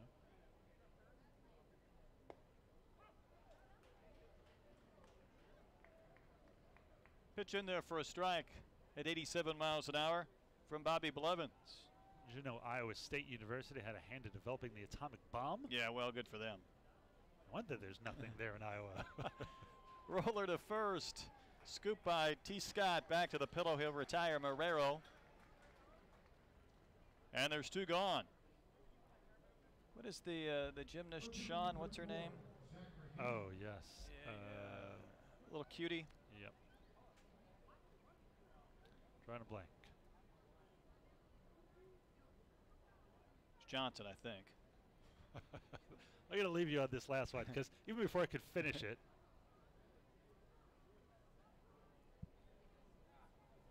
Here's Rakusin. Popped to first his only time in. Takes a strike.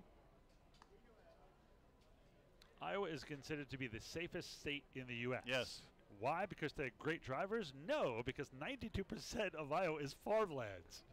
We don't even lock our doors. We just leave them open. Do you even have doors? Yeah, we have doors, screen doors, but we don't lock them. Leave the keys in the car. Foul ball back to the screen. It's 0-2.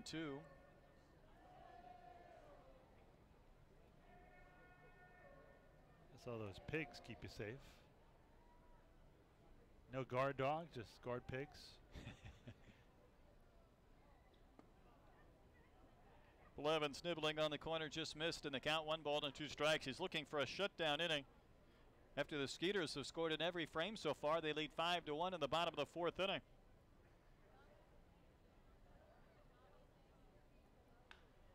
Little chopper wide of third over near Glenn Baker, who's coaching at third base. It'll trickle near their dugout. We have people listening and watching, not just here in Texas and around the country, but all over the world. We're good friends and some of our season ticket holders from Cairo, Egypt, watching the game tonight. So a big welcome to them. Cairo, Egypt. Yep. And then I really feel bad about boring them. Probably have more pigs per capita.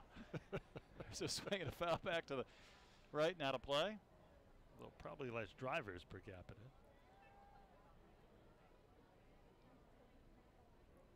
That explains why you have 3 or 4 helpings of food before every broadcast. For supper.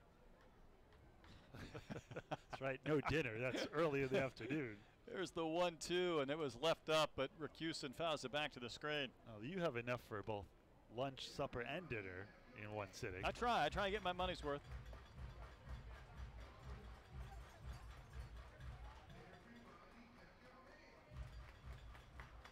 Speaking of which, Ames, Iowa was recently listed by CNN Money as the 9th best place to live. Oh, for crying out loud. Here's the 1-2, and it's a fastball inside. 2 balls and 2 strikes. In Captain America, before he's big and strong, he gets that operation. He's a little guy, and the guy's pounding on him. He says, I could do this all day. I feel the exact same way. I finally understand what he means. I feel like it's elevated your interest level. There's a little flare hit out in the shallow center. Might drop and will drop in front of Gillespie. That ends a streak of 6 in a row set down by Blevins. And the inning will continue for Pacioli.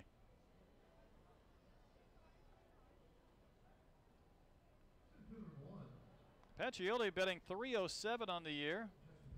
Bounced out to third base to Aarons, who made a great stop, a diving stop to his left, got up and retired him with a strong throw back in the 2nd inning.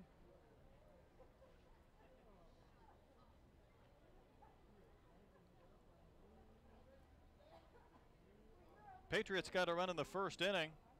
Skeeters answer with 1 in the bottom of the 1st, 3 in the 2nd. They got a run in the 3rd. And Blevins the beneficiary, and his pitch is bunted and rocketed foul. It'll land on a bounce and hop right into the Patriots dugout.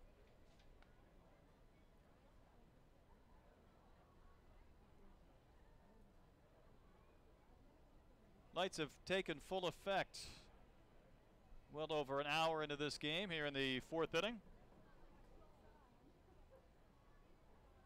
Skeeters have won all 3 so far this 6-game series and off to a very good start tonight. Blevins with a high set and a throw to first, and back in diving is Rakusin, who swiped 3 bases this season.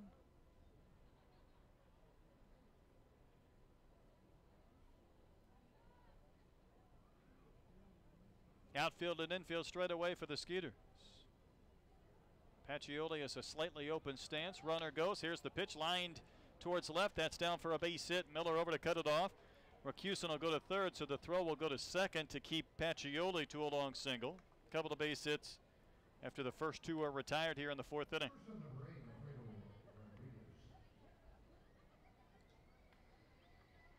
And here's Alfredo Rodriguez, the shortstop, who singled back in the 2nd.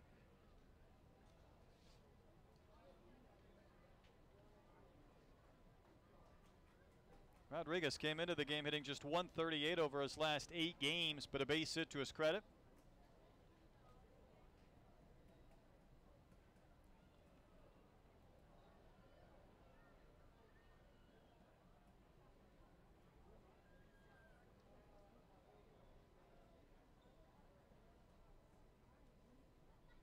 Blevins from that high set delivers a strike at the knees over the inside corner.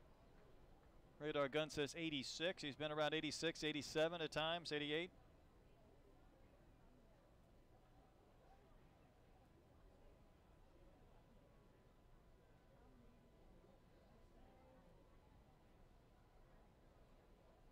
Good breaking ball, cut on a miss. It brought Rodriguez down to his back knee as he waved through that slow bender at 68. Blevins been more economical over the last 3 innings than the first. Looks like he'll have enough stuff to get through 5 and qualify for the win. Skeeters in front here by 4, so Blevins should give him a good 6 innings tonight. Another curve, but this one's hit foul wide at third base. We'll do it again.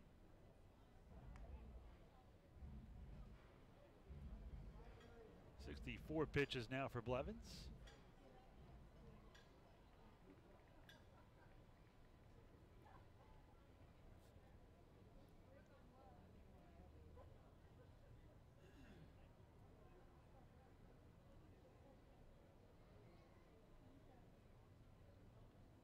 Be nice for Blevins to strand a couple of runners. Work around these singles, maintain this 4-run lead. He'll throw to first instead, and Pacioli back in diving.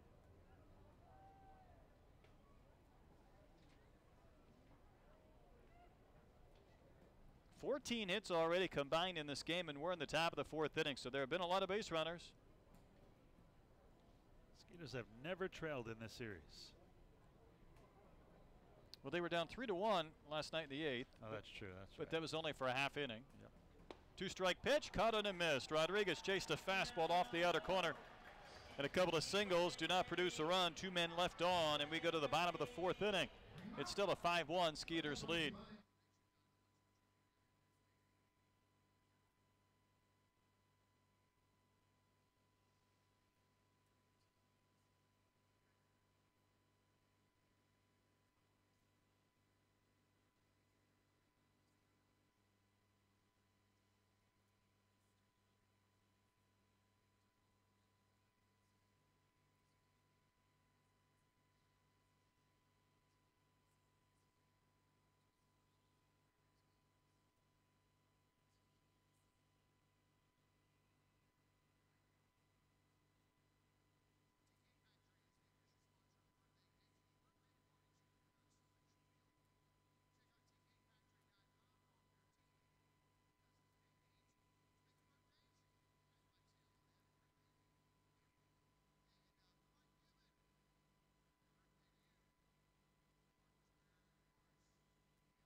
Bobby Blevins has been pretty good through 4 innings. Worked around that run at the top of the 1st. Left a couple of base runners on in the 4th. And the Skeeters have scored in every inning so far. We'll see if they can keep that going with a 4-run lead heading into the bottom of the 4th.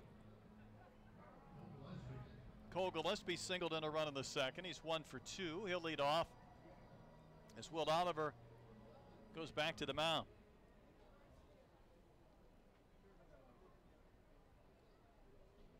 First pitch of the inning, just a little bit in, apparently for a ball.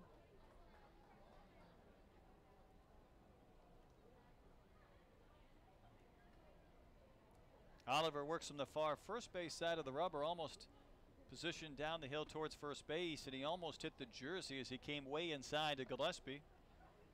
And it's 2-0.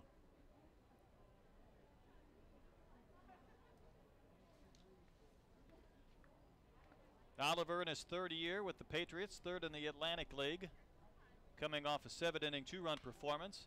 There's a ball hit in the air, shallow center. It may drop and will again in front of Patriots. So Gillespie has a hit, and the Skeeters have now flipped the odometer over to 10 base hits in the game.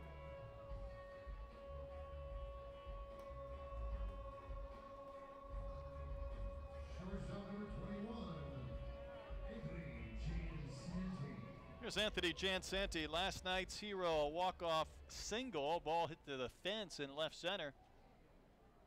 Scored Derek Miller, who had walked to begin the bottom of the ninth with the winning run in a 4-3 Skeeters victory. He's reached on an infield single and hit a sac fly for an RBI in this game. Takes a fastball for a strike on the outside corner, well placed at 90 mph. Skeeters can win tonight and win tomorrow. They'll finally make that climb back to an even 500 here at Constellation Field, which would be a step in the right direction.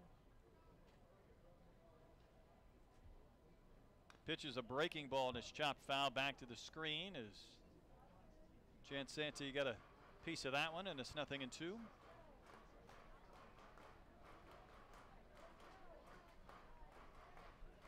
Travis Scott on deck, then Kevin Aarons if the Skeeters can keep it rolling here in the 4th inning.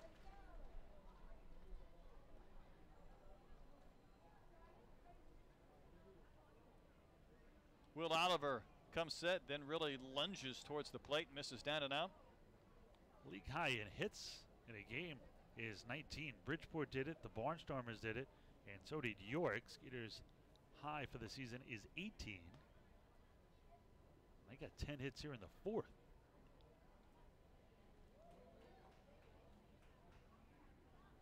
It's almost surprising nobody's had 20 hits this season. Yeah, it is. You know, you get one of those games where things just get carried away.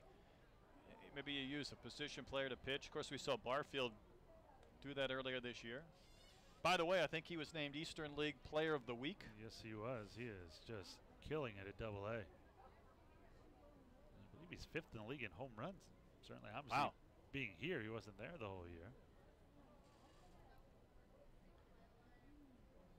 Here's the 1-2 to Jansanti. Swings late, lifts one high and foul down the right field side. Not a play.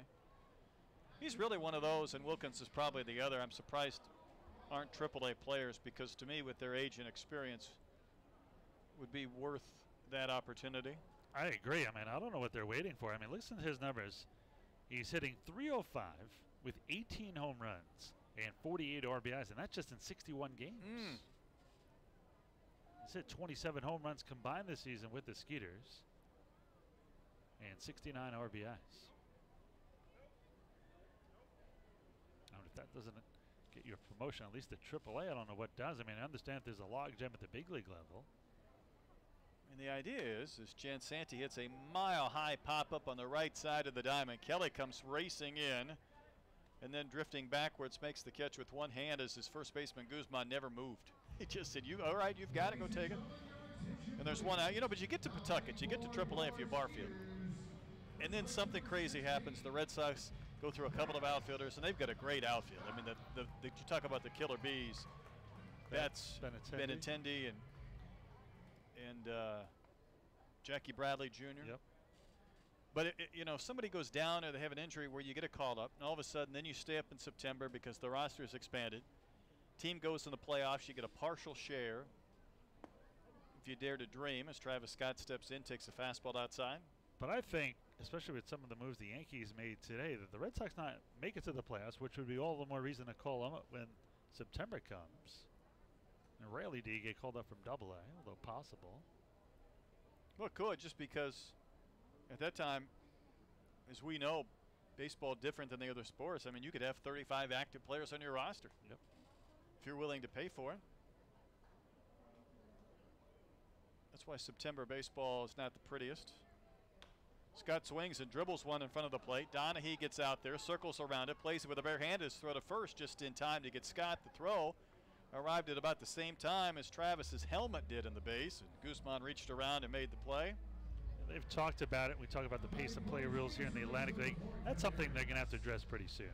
It's unfair for teams both out of the playoffs and that are in when, you know, you're in contention and you're seeing guys from Double-A, not to mention you can make a pitching change every other batter. That's just it. To me, it's not a good product when you do that. I mean, you can literally load up, go lefty, righty, however you wanted to.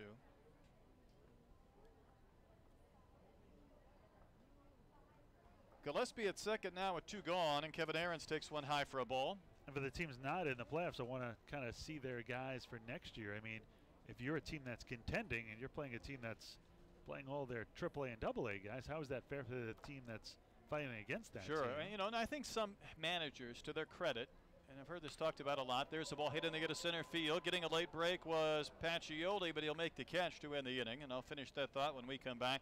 Skeeters leave a man. They fail to score for the first time tonight. We go to the 5th, 5-1 Sugar Land.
Brett Naira dispensing Iowa history, talking about hypothetical situations and debating baseball rules as we head into the 5th inning. Skeeters up 5-1. And the Patriots will send up Scott Kelly against Bobby Blevins. To finish that thought, though, I think as we talk about September baseball in the big leagues, and we know there's September baseball, of course, as well in the Atlantic League. Let's say the A's are playing the Indians, and the Indians are very much pursuing a playoff berth and positioning. I think Bob Melvin would take it upon himself to play a more representative lineup than playing the kids against teams that are in playoff contention. It's kind of a unwritten baseball understanding. No, I agree with you. The only problem is that, you know, you may play 1 or 2 guys that wouldn't be in that lineup if it wasn't September, though.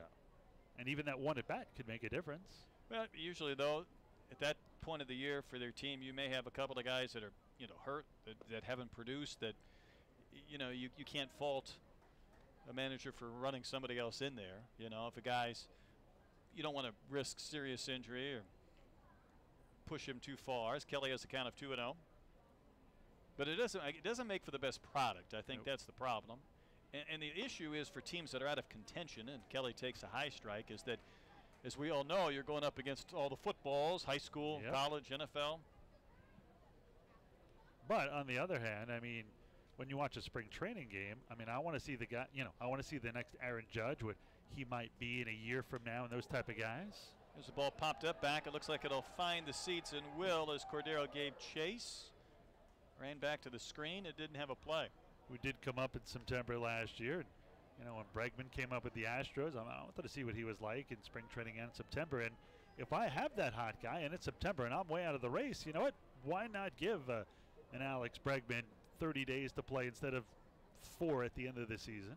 And you may. I think the thought is that, you know, you never want to be deceived by September numbers. I think there's been a lot of guys that have come up, had good Septembers. And well, they always say don't believe what you see in April and September. No doubt. 2-2 pitch to Kelly. Another pop-up, another foul ball back to our right. Not at play. I think you could probably make as equal an argument for guys who had great Septembers and turned out to be great players. You know, J.D. Martinez, when he came up, I think it was late August, and he had something like nearly 30 RBIs in September. Great month. Looked like the real deal, batting third on a bad team. He struggled a little bit after that. As we all know, he was released out of spring training. The Tigers just picked him up. They found an all-star performer. They've since traded him now to Arizona. There was a guy that, for a while, it looked like that first month was an aberration. It turned out that it wasn't, but it took a couple of years to find out that he was a formidable offensive player.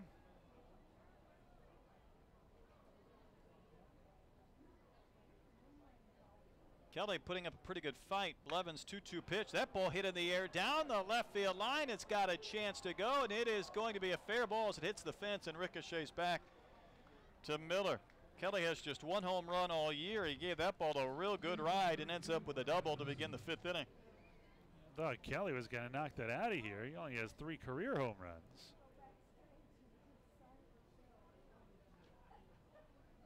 Didn't have quite the carry at the end for Blevins. He wanted to win that battle. You mentioned it earlier. He's not won a game since June the 1st. He has a 5-1 lead. He's had some pretty good innings to this point. The run for the Patriots came in the 1st, but there's a leadoff double from the 8-hole hitter, and here's Minakazi. You don't want a huge inning here. He still has to get through 5 to qualify. Now it's 74 pitches. First pitch cut on a missed, right through a fastball. And Blevins threw 28 in the first inning alone. Yeah, that's sitting back a little bit. Minakazi, a strikeout victim, his only time in, 1 for his last 21.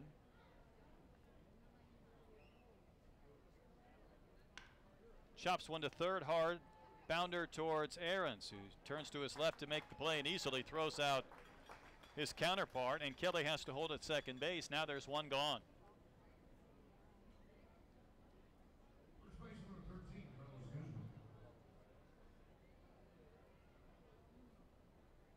We talked about it before. I think the best way to kind of circumvent that 40-man roster is just, you could have maybe even more on that roster if you wanted, but you have to only be able to activate 25 guys a night. Oh, I would even say if you want to go 28, you know, I understand maybe you want an extra position player, an extra arm. You just can't have 14 guys in your bullpen. Yeah, that's just nuts.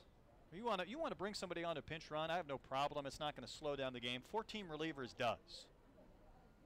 As Carlos Guzman, the leadoff hitter, looks at ball 1 outside. Especially if they're looking at pace of play, and a lot of those rules, by the way, are going to go into effect next year in Major League Baseball. I think that's got to be one of them. That slows down a whole month of the season. Yeah, and again, you can have some, 3:45 type games on, 5-4 contests. Blevins delivers a strike at the knees, outer edge to Guzman, to even the count at 1-1. And this from a guy who had a 106 loss season. So, you get to those last few days and you treat each game individually, just hoping for a good game that day, but knowing that it's not likely. There's a cracked bat roller to first. Travis has got it. He'll flip to Blevins covering in time for out number 2, and Kelly will advance to third base.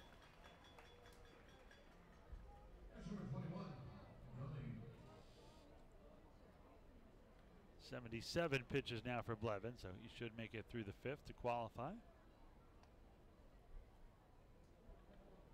Adam Donahue, the catcher and the 2-hole hitter, will bat with 2 outs. I don't know if you remember this, but during the 2014 All-Star game that me and you did, we also did the home run derby. It was the third baseman for Somerset who is in the derby, but Corey Smith, but Donahue was the guy throwing to him. He pitched to him. Yep. Pitches outside for a ball, and Smith hit more home runs than any pro, but he didn't hit more home runs than anybody in the competition. Taking there's a Dolan tie-in here somewhere. 1-0 pitch ripped on and missed by Donahue. Had a breaking ball. Was little Dolan still polishing that trophy? I think I'm more proud of it than he is, but he hit 6. I mean, it's not easy when you're 12 years old to get out there in front of a couple of thousand fans, stand at home plate with no cage, and swing for the fences. Will Dolan, he was on a roll that day. His counterpart didn't help him out. No, he didn't. You know, once he had clinched the competition and he had one swing left, I almost wanted him to turn around bat right-handed to see if he could knock one out right-handed just to bring down the house. Does he switch it? He did at that time, yeah.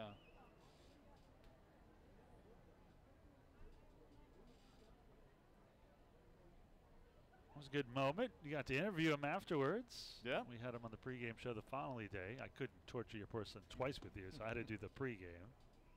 There's ball 3 outside to Donahue. Well, that's like Kobe and Roger right there. I mean, that's a Dolan family moment. Does that stand number 1 in professional baseball? Yeah, it's pretty darn high. There's a rip and a miss by Donahue at a high fastball. What trophy is he most proud of? You know, they finished second in the state as 11-year-olds, and that was pretty meaningful. And, you know, you wanted to win it as a 12-year-old, and we gave it a pretty good go, couldn't get there. The 3-2 is hit back and out of play because if you win the state as a 12-year-old, your chances of going to Williamsport are really good because you're going to go to the regional and probably end up winning that. I noticed you mentioned we. Outside of you screaming, what input did you have? Well, no, it's a we. Team? No, it's yeah. No, he's doing the work, but it's a we family process.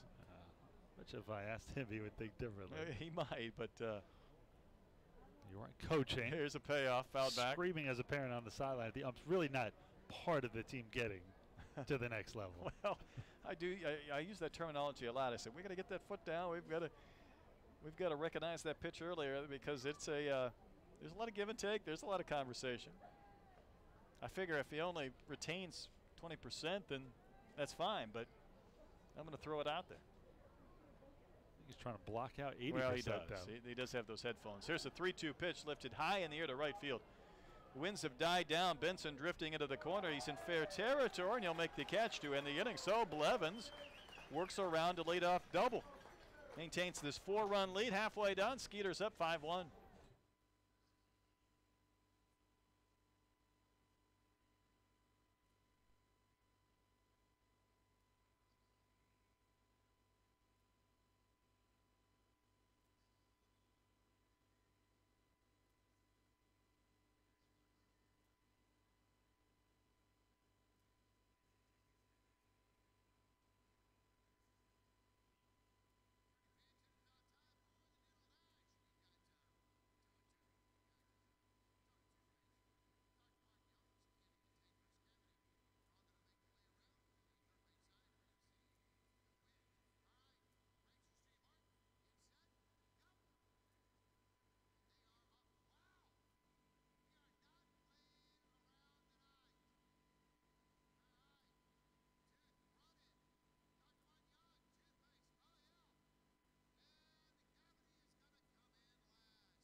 Five runs on 10 hits for the Skeeters.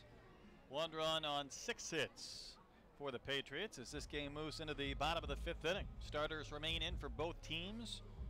Skeeters will send up Wilfredo Rodriguez, Alberto Cordero, and Derek Miller, 6, 7, and 8. Wilfredo has walked both times to the plate. He scored a run. Average remains at 344, so he alone is almost 90 points better than the team batting average. That ball just slips out of the hands of Oliver. Wilfredo ducked, but he didn't have to. It was about 3 feet over his head to the screen. Wonder how he laid off a pitch that close. Immediately, Oliver's wiping his hand on his pants, trying to, whatever was on there. That's like when you trip over nothing and you look behind you afterwards. That thing came out wet. Next pitch is a fastball low, 2-0. Of course, it's a humid night, and it always is at Sugar Land, so these pitchers work up a pretty good lather.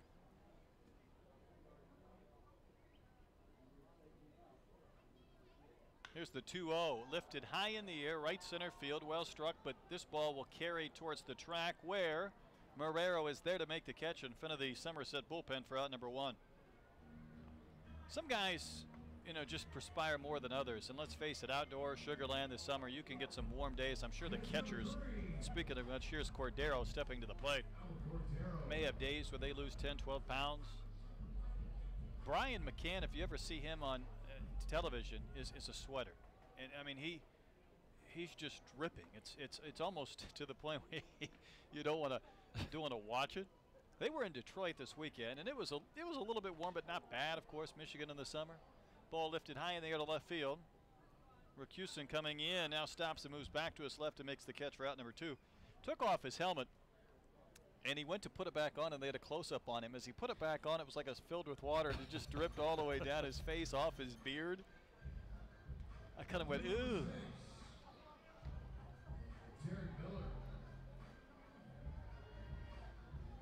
Here's Derek Miller.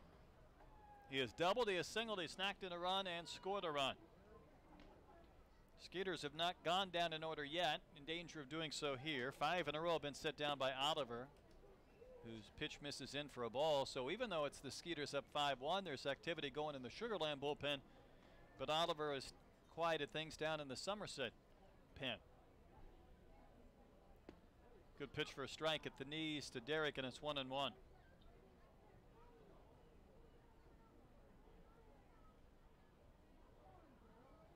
That's Scott Main, the Skeeters southpaw, warming up in the pen. Breaking ball rolled and came in and nearly hit Miller on the jersey.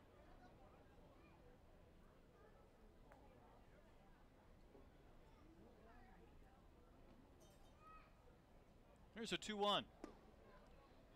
Little bit low on a fastball.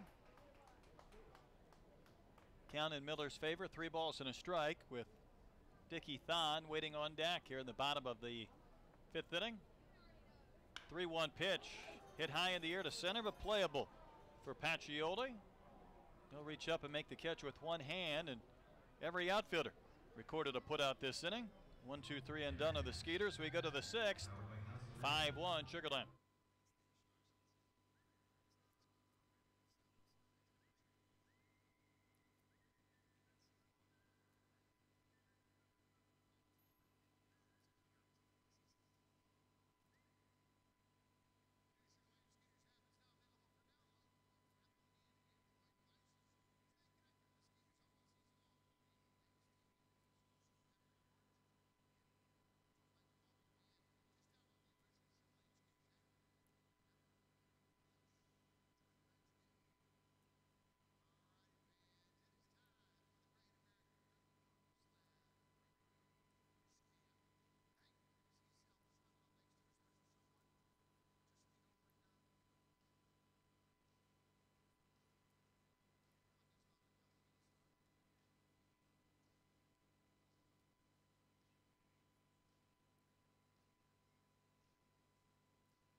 Well, new pitcher on the hill for the Skeeters is southpaw Scott Main, the 32-year-old lefty. Where's number 32? 6'3", 225 from Palm Beach, Florida. Pitched for the Blue Crabs last year, the former big leaguer, 10 years as a pro. Now, Main this season 1-1 at 3.43 ERA, 18 1/3. He has struck out 17, walked 8, and allowed 19 hits over the course of 18 1/3 last time out, as in this series. A couple of nights ago, and the Skeeters 4-3 win, the first of the 2 4-3 wins, went 2/3 of an inning, allowed 1 run, 2 hits, a walk, and 2 Ks. Picked up a win in his previous start. Would Blevins finish at a pitch count for 5 innings? 86, 56 for strikes. Go over his final numbers here for you.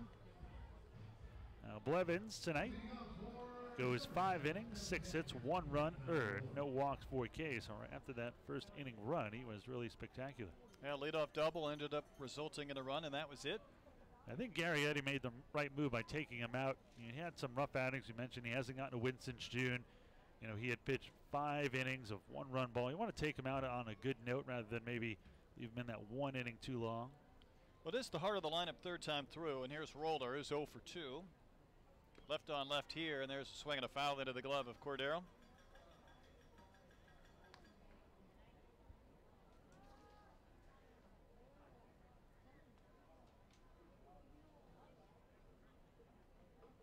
Christian Marrero, who's on deck, also a lefty, so makes a little more sense. Main's pitch here breaks off the outside corner and misses, a ball and a strike. Skeeters can get above 500 in the second half at 12 and 11 with a win, but have taken all 4 games of the series. There's a smash foul wide of first base.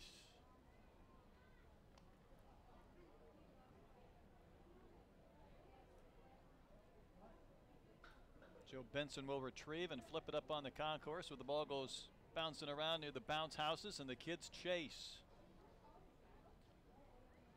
Take a look at the Atlantic League scoreboard. The Barnstormers already have 1, so the Skeeters will not pick up any ground even with a win. They beat New Britain 8-4. Pitch is down and out, 2-2. Southern Maryland also a final. They beat Bridgeport 4-3. And Long Island and York in a wild one, 6-6 in the ninth.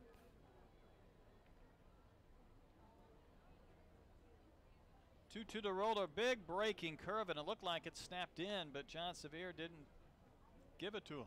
Maybe it broke around the plate. Took the Skeeters and Patriots almost an hour to finish the first 2 innings. The Blue Crabs and the Bluefish finished 9 innings in 2 hours and 23 minutes. Payoff pitch, that's a good breaking ball, and Roller is rung up this time. He doesn't agree, but I thought the first one was pretty close. That one he started more towards the inside corner, so it caught the plate. And there's one going for Marrero. Tripled in a run back in the first to give the Patriots a 1-0 lead. Since then, 5 unanswered from the Skeeters.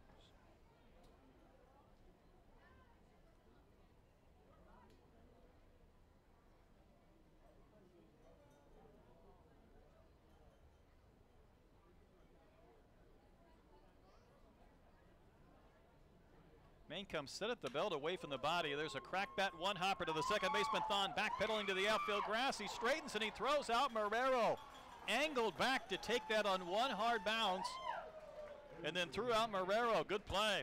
That was a great play by Thon. He also went back on the grass on that hop to grab it and threw a strike to first baseman Travis Scott. That was hit. Looked like it was a sure single, but Thon sort of got dead and played it really nicely. 2 gone for Zach Racusin, who has one of the 6 base hits for the Patriots in the game. 3,892 here tonight, game 4 of this series.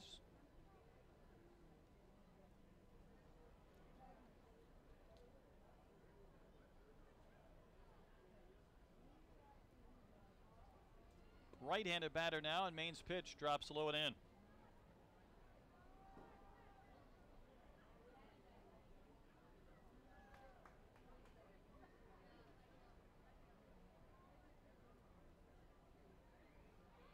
Main works from the stretch with no one on, and Racusin swings and fouls one back to the netting.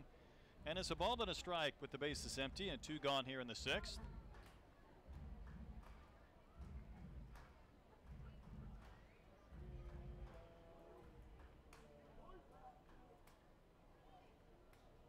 Main looking for a 1-2-3 inning. He may get it. Slow skimmer to Thon, drifting to his left from his second base position. Throws out Racusin. 3 up, 3 down, and 5.5 innings complete. Skeeters up 5-1 over the Patriots.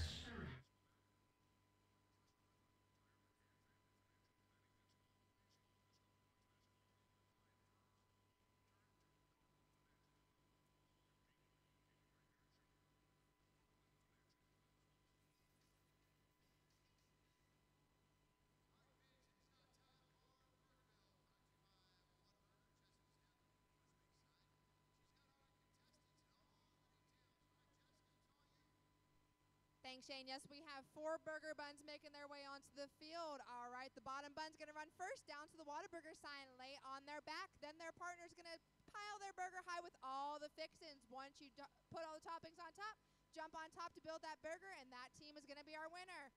All righty. Ready, set, go. We might need some SWAT team help for the little burger buns. All right, pile those toppings high. One at a time, you got it. Looks like first base side has a bit of a lead. There's still time, third base. All right, 2 toppings each side. Which side's going to build the burger faster? You got it, all right. Only 1 left to go. Run fast. Make sure you jump on top at the end to build that burger. All right, and by just a little bit, it's going to be the third base side as the winner of the burger build, brought to you by Whataburger. Back up to you, Shane. Somerset Ski Stand 24 hours a day. Leading off for your Sugarland Skeeters, second baseman number 18, Dickie Thon. Dickie Thon will lead off the bottom of the 6th inning for the Skeeters. 5-1, Sugarland in front of Somerset. Thon, Benson, and Gillespie and Will Oliver still in the game. And if you would have asked me after 3 innings, when he had given up 5 runs on 9 hits, if he'd still be in the game, I probably would have said no. Swinging a comebacker, fielded by Oliver. Rather hard hit, but an easy out with a flip to first. And that is 7 in a row set down by the Somerset right-hander. Right fielder number 5, Joe Benson. Turns the lineup over for Joe Benson. A couple of extra base hits and a 2-for-3 game for the leadoff hitter.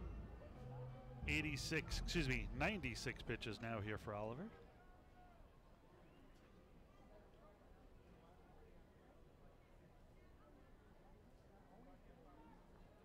Here's a wind and a pitch. That ball drilled to right, hit well. On the run is Marrero, back just in front of the track near the Skeeters bullpen. Benson hit another one hard, but he's out. So he's lined out twice to right after the 2 extra base hits. Well, he's had a great night. I mean, he's been hitting a ton over the last few weeks. Yeah, he had such a slow start. You kept waiting for him to kick it into gear, thinking, you know, his career numbers would eventually bear out, and then you wondered, well, you know, sometimes it just doesn't work out, like Joel Guzman, where it just keeps getting worse and worse. But to Benson's credit, he has really had a strong stretch. Here's Cole Gillespie. He has 2 singles and 3 at-bats.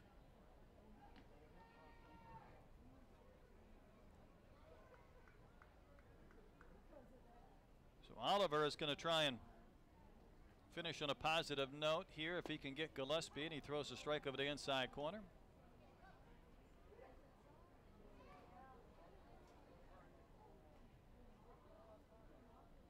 Working with more tempo with nobody on base, and he pumps in another strike. That one at 91. And this quickly, no balls and 2 strikes.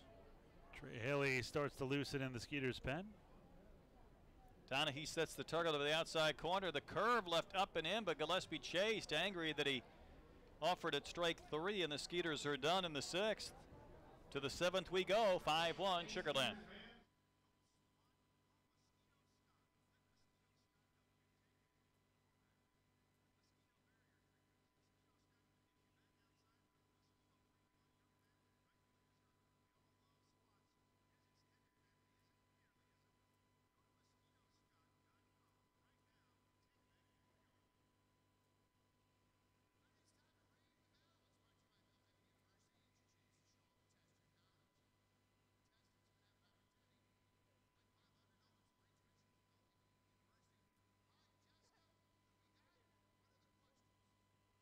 All right, thanks, Shane. Yes, I've got Matt and Christina down here with me tonight. It's going to be the best of 3 trivia. Wait till I read fully the question, then you can ring the bell. First one to answer gets it correct. All right? Let's look at the first question. Prunes are dried what? Matt? Plums. Plums is correct. So that's 1 point to Matt. Let's take a look at our second question. What flightless marine birds of the southern hemisphere live in rookeries?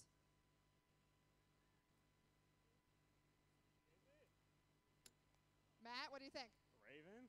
It's not a raven. Ravens, I think, can fly. Flightless bird, do you know? Penguin? Penguin is correct. That means one for each team. All right, so it comes down to the final question. By what other word are Motion Picture Academy Awards also known? Oh, that was super close. I'm going to have to go with Christina, though. Oscars.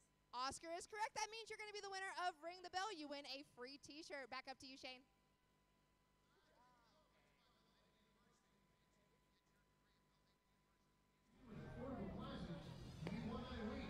We go to the 7th with the Skeeters up 5-1 over the Patriots. New pitcher, new broadcaster. Again, here's Ira.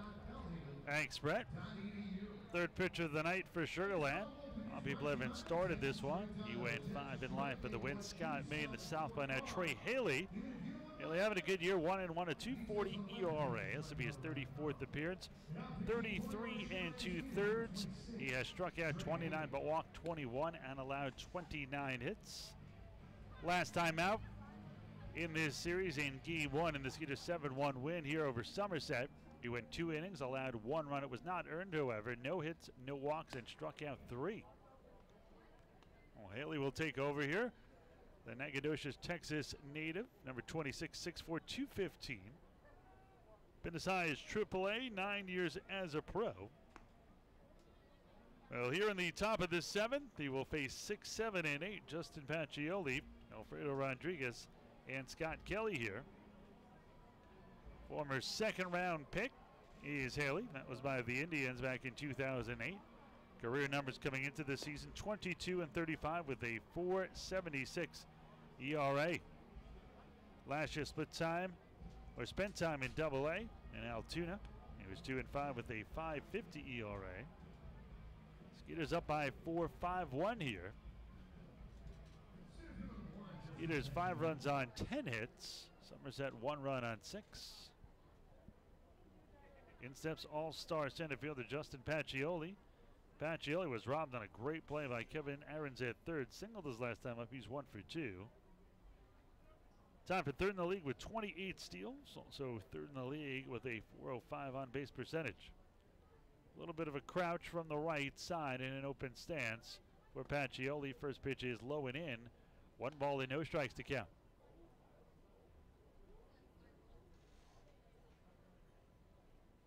Haley has allowed just 1 run in his last 6 appearances.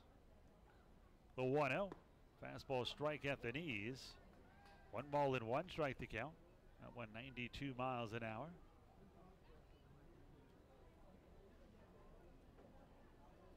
Haley gets the sign here from Cordero. The 1-1. This one swung and hit through the right side for a base hit.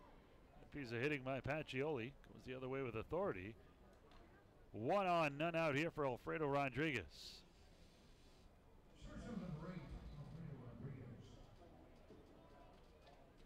Oh, in steps Rodriguez here. Rodriguez came in at .238, no home runs and 20 RBIs.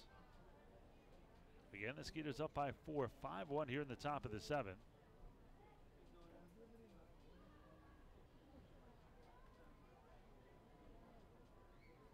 Haley a long look in before this first pitch. He'll throw to first. That one bounced to first. Great play by Travis Scott. Otherwise, Pacioli is on at second. Boy, he just spiked that one.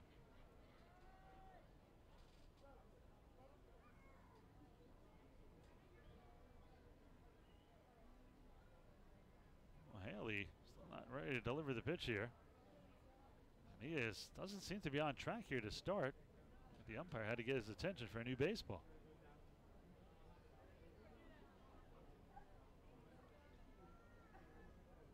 Haley still a pretty hard thrower, but really brought it when he was drafted.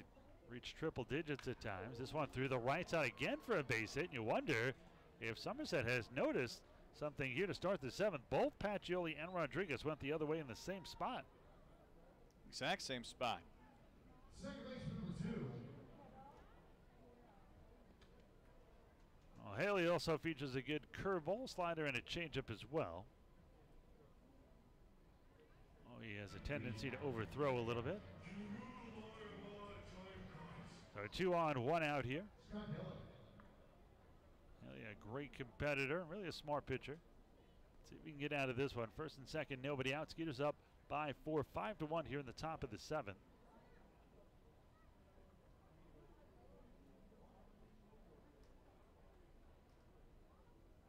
Haley from the stretch delivers this one way inside. 93 miles an hour, almost hit Scott Kelly. 1 ball and no strikes to count. Sometimes you try and get out of the way, and sometimes you're just lucky that barely misses you. And it was the latter. Mentioned Haley from Nacogdoches to Central Heights High School in Nacogdoches. Was 8-2 with a 1.55 ERA. This one hit into left center field. This may split the gap. It will. And cutting it off is Gillespie. 1 run's going to score as Pacioli scores easily. Going to third is Rodriguez. A double for Kelly. And the Skeeters now leading by just 3, 5-2. Great job by Gillespie to race into the gap, cut that ball off with a tough backhand and fling it back in to keep Rodriguez at third. But with nobody out, doubtful that Patriots were going to try and risk that because they've hit 3 missiles off Haley.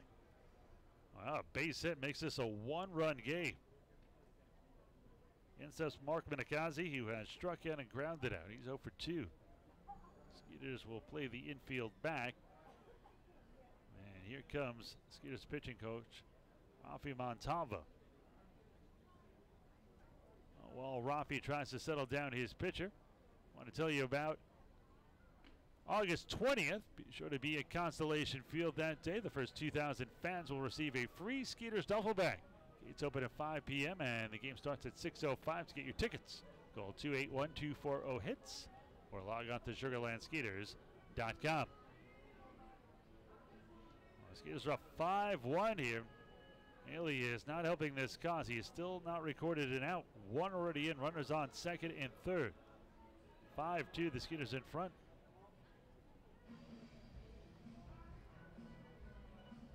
Well, Haley got a full baseball scholarship to Rice, but was drafted, as I mentioned, by the Indians in the second round in 2008.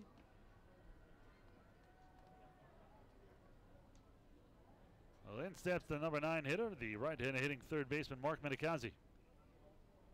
Skeeters will concede 1 run, except if it goes the other way to Travis Scott at first. He's the only one in, actually even with the bag at first. Everybody else deep. Kevin Aaron's at third, playing no doubles, which means a big hole to the left side as well. Now, if you're going to play no doubles, shouldn't your shortstop play further in the hole? Oh, look at the size of the hole on the left side. You don't want a hard hit ground ball to dribble into the gap. That's true. This one swung and a missed, 1-1. There's been nothing soft as far as contact from the Patriots this inning.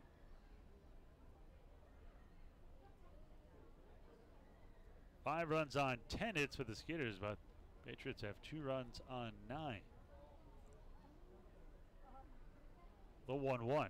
Swan hit into left field, and this one also hit hard. This will get into the gap. This is going to make it a 1-run game. 2-run score here. Rodriguez scores. Kelly scores. A double here for Minikazi.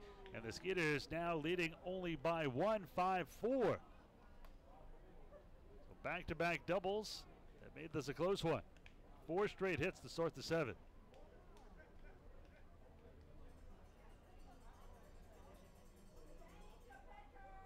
Wonder how long Gary Getty can stay with Haley here. Still hasn't gotten an out. Well, you have your answer. And here he comes. That looks like it's going to be all. Well, Gary will make the move to the bullpen. Don't know who was warming up, but they're coming warm or not. I'm guessing AJ. This is normally his type of situation. So Haley has 2 singles and 2 doubles. 3 runs come in. It is a close one now. Suddenly the Patriots down just 1, 5-4. We'll tell you all about the new Skeeters pitcher when we return here in just a moment.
Andrew Johnston comes on to try and remedy a bit of a mess here in the 7th inning.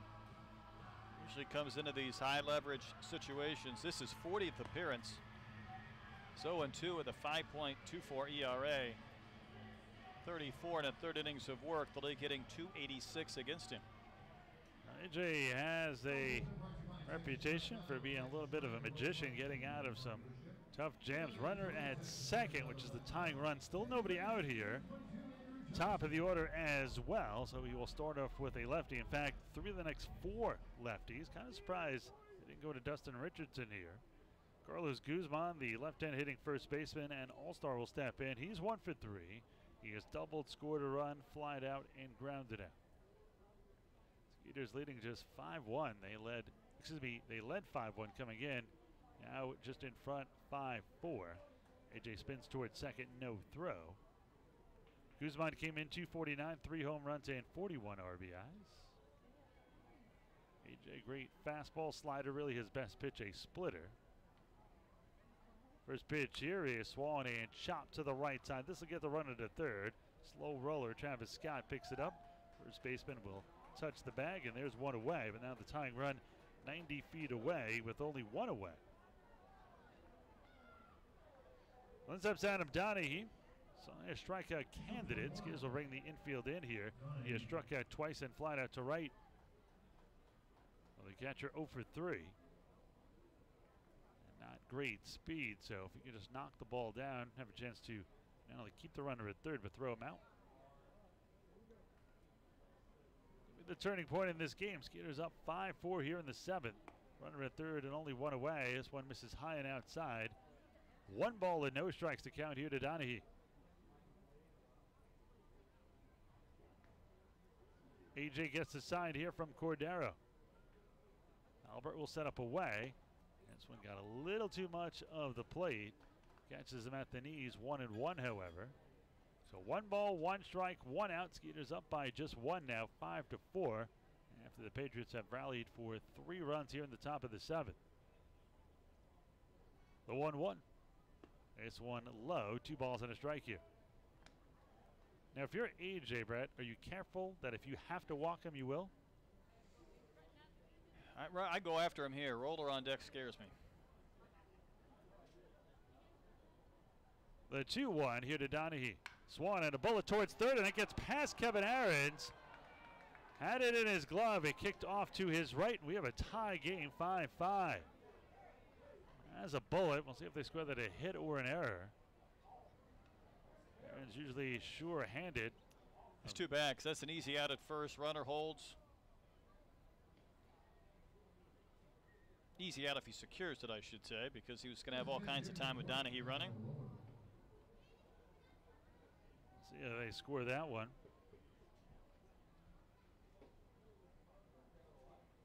And they're going to score it in E5. Wow.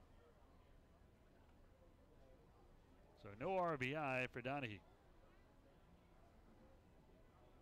Kyle Roller will step in. Runner at first, only 1 away. So 4 runs in here in the top of the 7th. A brand new ball game, tied at 5. First pitch to the left-handed hitting Roller. This one is fouled off deep down the left side. No balls and 1 strike to count.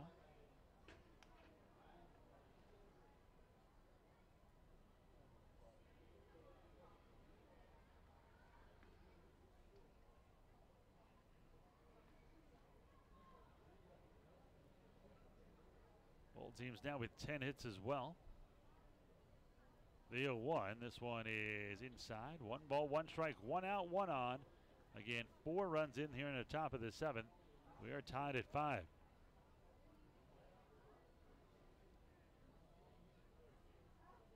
They will set up inside. The 1-1 here by AJ. This one off the fist foul into the net, 1-2.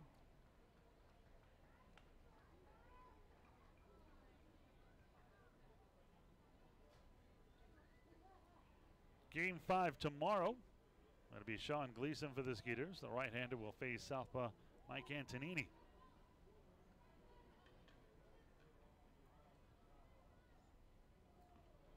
The 1-2. Swung and missed. Strike 3. It's a big strikeout for AJ. 2 down. That's the 8th man to hit here in the 7th will come in Christian Marrero. Cordero just threw the ball back to Johnston, had something in his eye, wasn't paying attention. The ball went right by him. Fortunately, Thon saw it because that ball was live and in play and raced over to pick it up. Marrero will step in. He tripled and drove in a run in the first. Since he has grounded out twice, he's 1 for 3.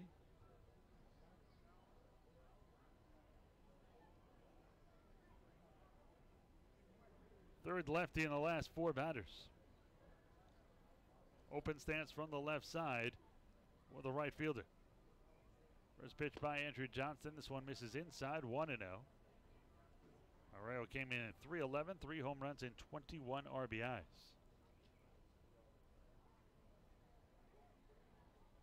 Marrero has now hit in 21 of the last 29 games. Great off-speed pitch, catches the outside corner, 1-1 the count.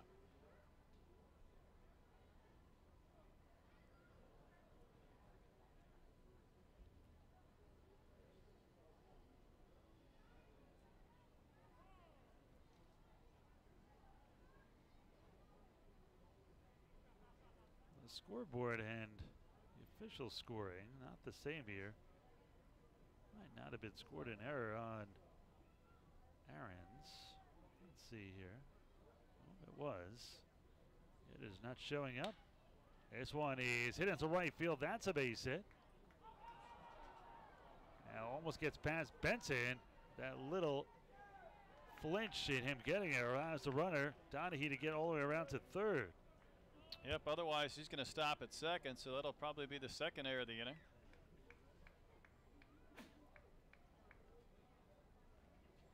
The go-ahead run 90 feet away as the Patriots have batted around here in the 7th. The 9th man to hit here, Zach Ricusen. Fielder number 34. Zach Ricusen. Ricusen will bat here.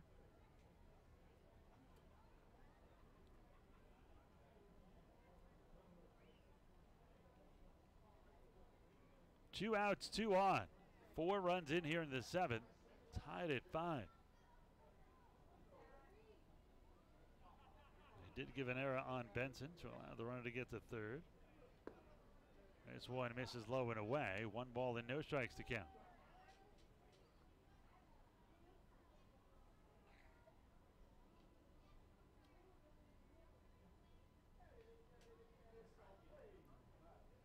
AJ gets assigned here from Cordero.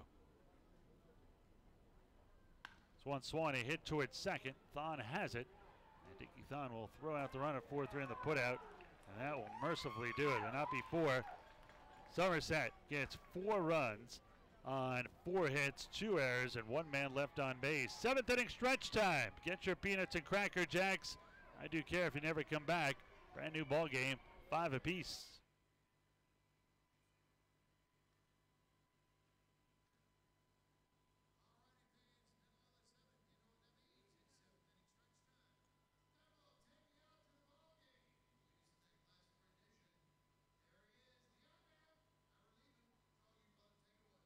Thanks, Shane. All right, Skeeters fans, ready to sing the 7th inning stretch?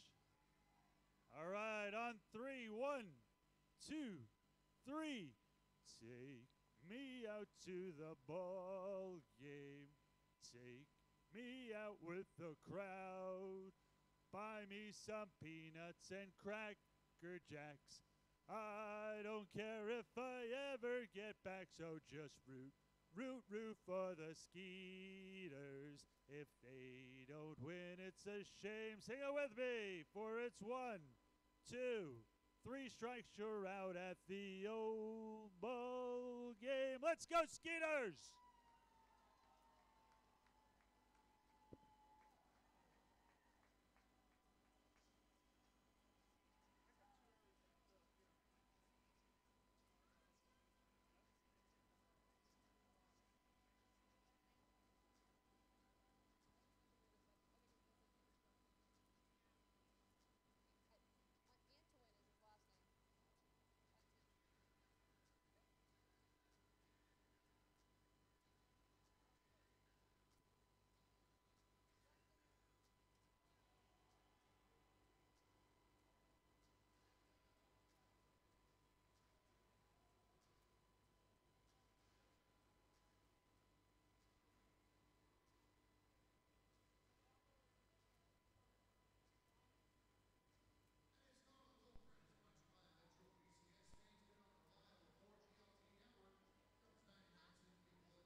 Travis Scott, Kevin Aarons.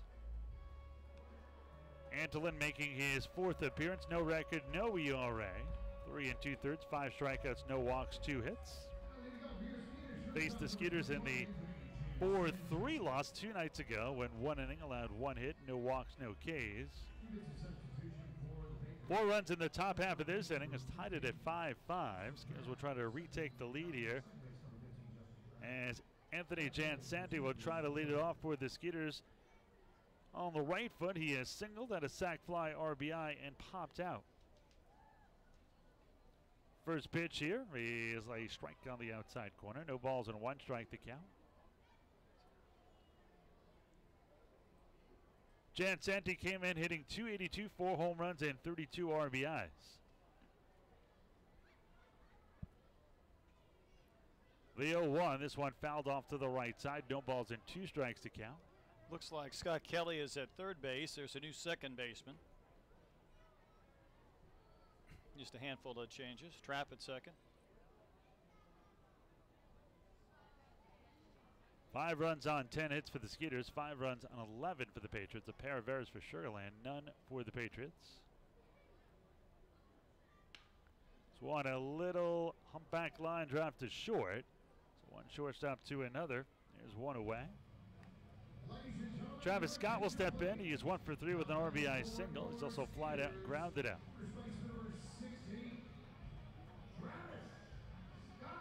Travis Scott will step in here.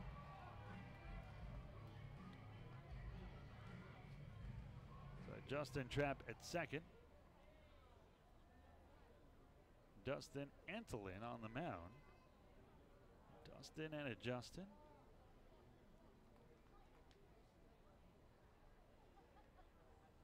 Antolin's first pitch here is in the dirt. 1 ball and no strikes to count.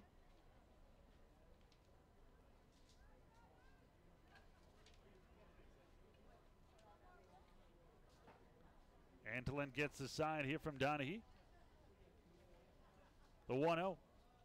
This one is a strike on the inside corner. 1 ball, 1 strike, 1 out, 5-5 here in the bottom of the 7th.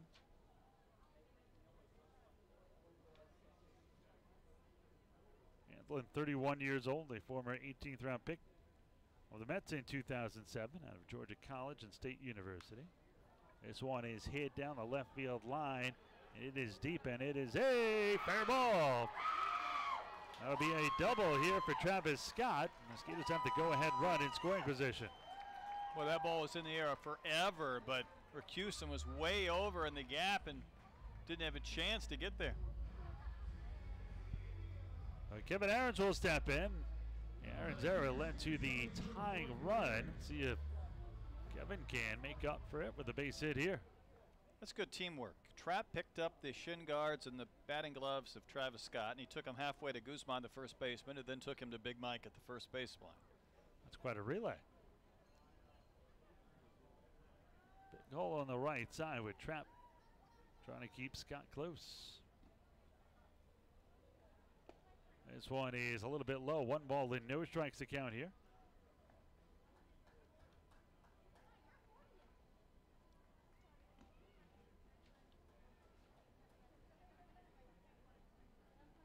Antolin looks in. Score tied at 5-5 here in the bottom of the 7th. A 1-0. This one swung and fouled straight back. Good cut there by Aarons. 1 ball and 1 strike to count. Antolin has a little bit of big league time.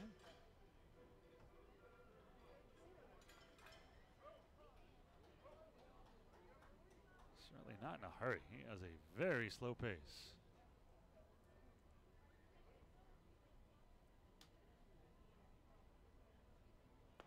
There's one swung and a miss, and now 1-2 the count.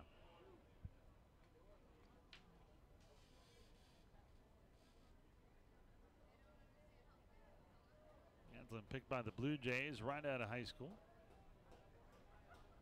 In Hawaii, nonetheless. Milani High School in Hawaii. I don't know what island, though. There's one down low. 2 balls and 2 strikes to count.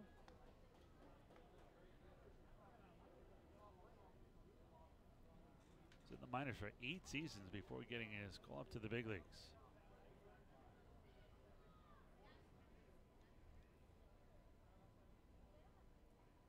Seriously considered retirement at one point in his career. The 2-2. Persistence pays off. This one in the dirt, 3-2. Good at bat here. Well, good stop by Donahue. That ball was spiked hard. He came up with it on the bounce. Just did the sign of the cross on his chest protector. He was giving thanks. Antolin, fastball 91 to 95. Slider and a changeup.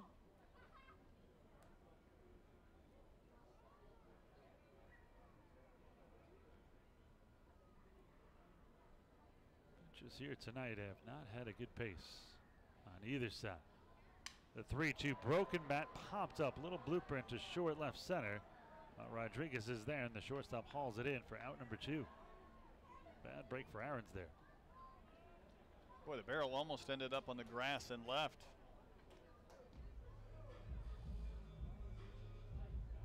A 2 outs, runner remains at second in Travis Scott. Now we'll bring in Wilfredo Rodriguez.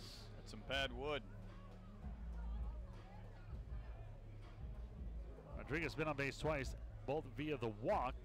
Still trying to extend his hitting streak to 11 games.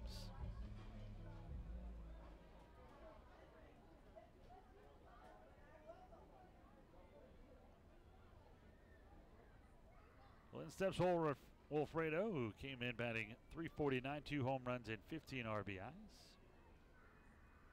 First pitch here by the right-hander Antolin. Fastball misses high and outside, 1-0. Antolin, 1 career game in the big leagues through 2 innings with the Blue Jays last season. Probably a September call-up like we were just talking about before.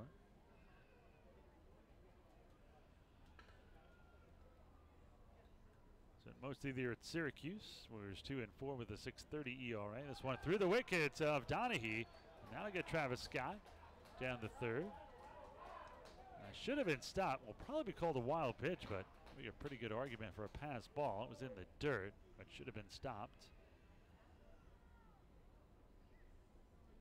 So 2 balls and no strikes to count. Now another wild pitch or a blue pit here. Give the Skeeters the lead. Both teams with 5 runs on 11 hits, but a pair of errors. They're going to call that a pass ball. That's a good call there.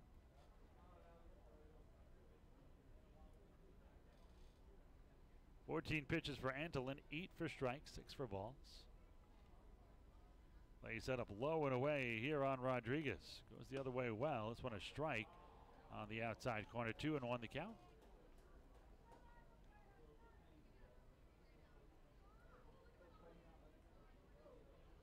Wind now blowing out towards right center. Could be an opportune time for Rodriguez to send it down the right side. They set up inside. The 2-1 by Antolin, swung and hit towards short. And it is through the legs of Rodriguez on a slow roller, and the Skeeters will take a 6-5 lead. My goodness. Skeeters lose the lead on a pair of errors, and now Somerset gives it back on an E. Certainly has not been textbook baseball here. The Skeeters in front by 1 now, 6-5 here in the bottom of the 7th inning. I'll bring in Albert Cordero. Cordero has struck out, singled, and flied out to left. Number 3, he is 1 for 3. Switch hitting Cordero, batting here from the left side. Will not extend the hitting streak of Rodriguez, thanks to Alfredo Rodriguez as he. First pitch is swung and missed. No balls and 1 strike to count. That went 92 miles an hour. Pretty good fastball there by Antolin.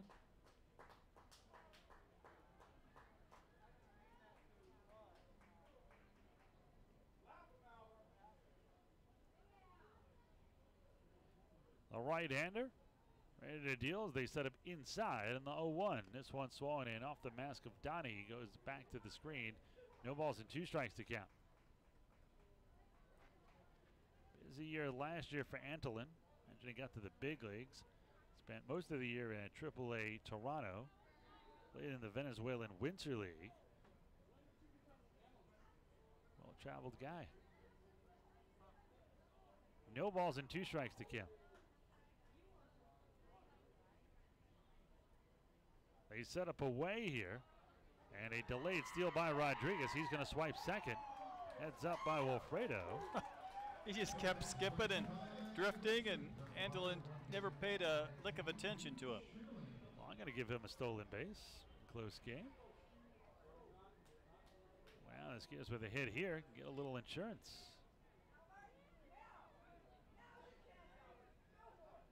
One ball and 2 strikes here on number 3, Albert Cordero. They set up inside this time. Anthony looks at second and comes home. This one popped up mile high towards the shortstop Rodriguez. He'll come in, and this time he has it for the final out. 1 run, 1 hit, 1 big error, and 1 man left on base. We are through 7. Skeeters reclaim the lead. They're up 6-5.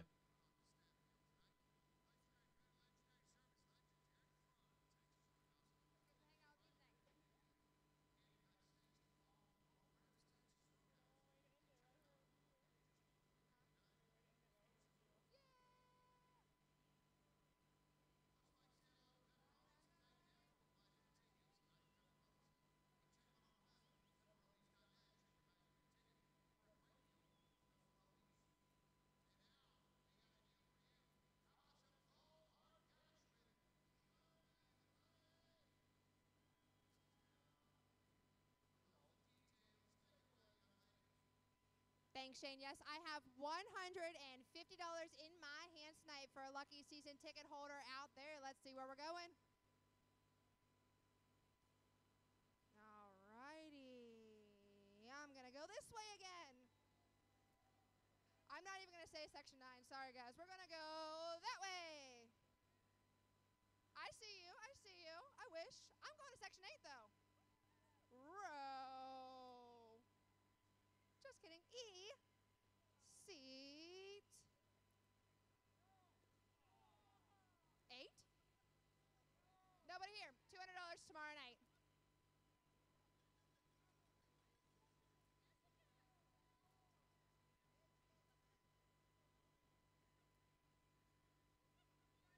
This call the bullpen is brought to you by Texas Direct Auto. Texas Direct now offering a whole line of services. Skeeters have regained the lead. 6-5 as we head to the top of the 8th. Already the Skeeters on their 5th pitcher of the game. It's Julio DePaula. His combined Atlantic League numbers: 0-1, a save, a 5.46 ERA, and 31 appearances. DePaula will try to hand this. I'm taking to Mark Haynes, although Skeeters have a couple of options now, especially here with the return of Felipe Paulino. Could be either one, but Haynes has really been the closer here over the last month. Well, DePaula will face 6, 7, and 8 here. Justin Pacioli, Alfredo Rodriguez, and Scott Kelly. Skeeters up by 1, 6-5. Pacioli could be 3 for 3. Was robbed by Kevin Aarons. 2 straight singles. He's also scored a run. He's 2 for 3. Pacioli came in 7th in the league in hitting at .307, no home runs, 24 RBIs. Aarons not only playing no doubles, but he is about 3 steps off of 3rd.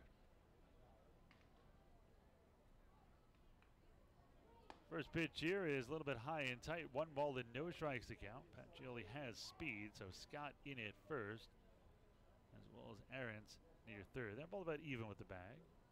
This one is a fastball strike on the inside corner. 1-1 the count. DePaul, a former big leaguer, spent some time with the Twins years ago. This one is low and away. 2 balls and a strike.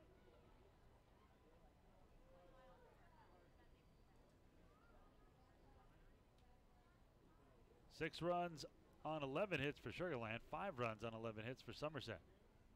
This one right down the middle for a strike. 2 balls and 2 strikes to count. He put some spin on that one. Yes, he did. DePaul in his prime. Tipped out at 95. Curveball and a changeup as well. This one. DePaula goes up top and comes down with it. Left at the top of the mound, made a nice play and throws out to Speedy Patrioli 1-3. I tell you what, I'm right behind the catcher, so sometimes it's hard for me to see. I thought that was a soft liner that he caught. I didn't see the bounce. That was quite the hop. Artificial turf line. I know there's grass here. A 1 out, none on. A big first out for Alfredo Rodriguez. He was 2 for 3. He has singled twice and sandwiched between a strikeout. He's also scored a run. Skeeters leading 6-5 here in the top of the 8th. Rodriguez 238, no home runs, 20 RBIs coming in. This one is low and away. 1 ball and no strikes to count here. DePaula, who has pitched for a long time now, really has never been injured. One a strike on the outside corner. 1 ball, 1 strike, 1 out. Skeeters up by 1, 6-5 here in the top half of the 8th inning. And by saying that, I probably just got him injured. You have those powers? No, just the jinx. Yeah, you do have a jinx. 2 balls and 1 strike to count. DePaula was in the big leagues for a short time in 2007 with Minnesota. 16 appearances. He was 0-1 with an 8.55 ERA. I guess if you're in the big leagues for a short time, you want to win. Maybe a save if you're a closer. Of course, a strikeout. Well, DePaula did not get a win or a save. He did strike out 8. This one low and away, ball 4. Not what you want to do here, up 1 run. Well, he really worked Rodriguez like he was a power hitter. 238, no home runs. It's the first walk of the night for Skeeters pitching. 1-on-1 out here for Scott Kelly. Now, there's 1 away. I wouldn't say you'd be looking for the sac bunt, but Kelly could try to bunt for a single here. He has hit into a double play and then doubled twice. He has driven in a run and scored a run. Skeeters up 6 of 5 here. They need 5 outs, but they are not going to be easy. Kelly open stance from the right side, stands deep in the box. Throw over to first. Getting back is Rodriguez. That is Alfredo Rodriguez for the Patriots. If you're just tuning in, not Skeeters Alfredo. Rodriguez has stolen 9 in 14 attempts. So he does have some speed. This one is a little low and in. 1 ball and no strikes here on Kelly. Kelly, who doubled last time up, as I mentioned, just missed a home run. It was not being the prettiest of games. 11 combined runs, 22 combined hits, and 3 combined errors. The 1-0. Good off-speed pitch right over the heart of the plate. 1 ball, 1 strike, 1 out, 1 on. Again, Skeeters up by 1, 6-5. Paulo will take a look over at first at Rodriguez. The ball from the stretch. Rodriguez leads off of first. Throw over to first. Dives back in.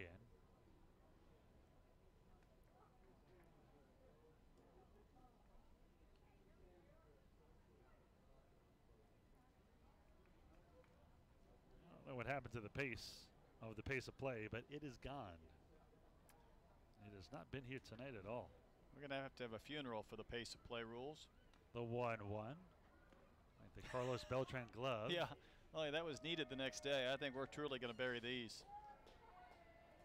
Cordero kicked that last ball into his own dugout. He did. I don't know why he was frustrated. Maybe he doesn't like the pace of play. He gave that a good boot.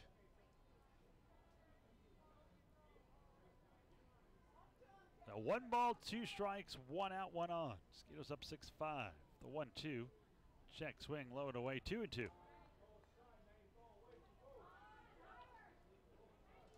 Patriots, the most championships in the Atlantic League. They have won 6.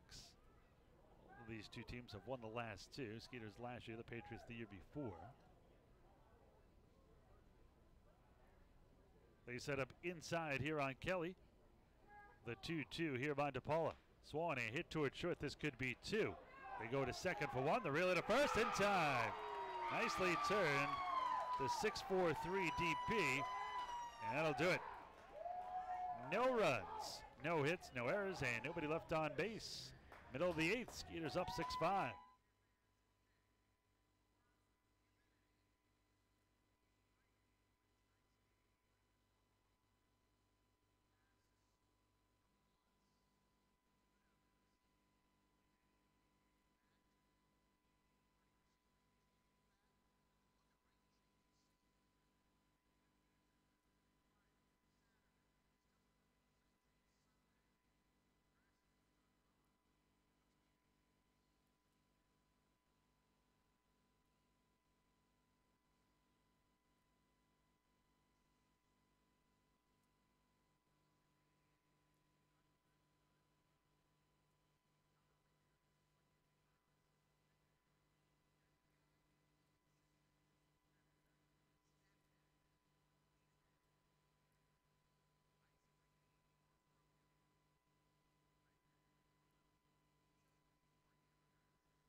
New Patriots pitcher from one Dustin to another.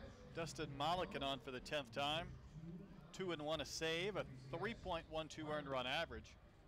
Struck out 13 in 8 2/3 innings of work. We go from Dustin Antolin to Dustin Mollican.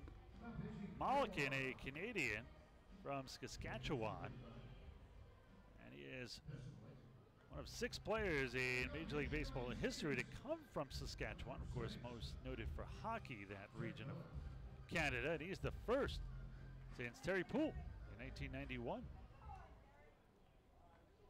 Well, he will face 8-9-1 here for the Skeeters. Derek Miller, Dickie Thun, the back to the top of the order with Joe Benson. Skeeters will try for an insurance run here, up 6-5. Insurance runs brought to you by our good friends at Texas Farm Bureau. Get free tickets to a Skeeters game on Sundays. Just show proof of your current membership to the Skeeters ticket office and receive 2 free tickets to any Sunday home game. Visit your local agent to become a member today. First pitch, a ball here to Miller. 1 ball and no strikes. Derek 2 for 3. He has doubled, singled, flatted to center. He's also scored a run and driven in a run. Check swing, but a strike on the outside corner. 1-1 the count.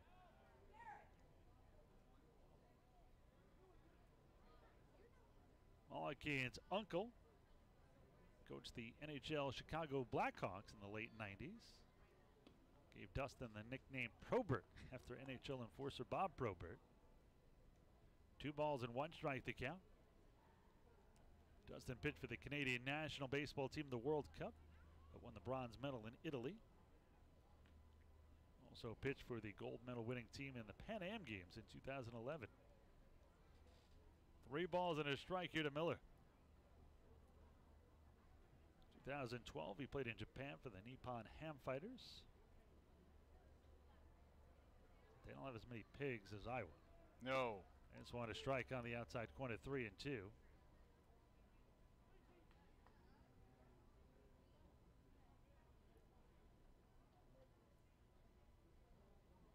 Well, full count here on Miller. They set up inside. A 3-2 swung and roped into left field for a base hit. 3rd hit of the night for Miller.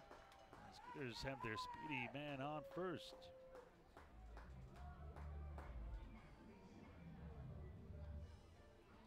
So 1 on, none out. I'm going to bring in Dickie Thon. Do you lay down a bunt here? Yes.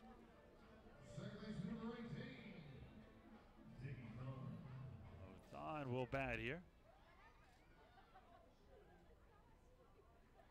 So far, Thon tonight, 1 for 3. He has singled, scored, struck out, and grounded in.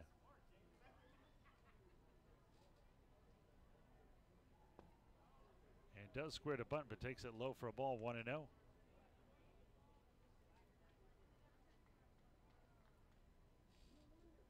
Mulligan became the first Canadian to appear in a Japanese Series championship game.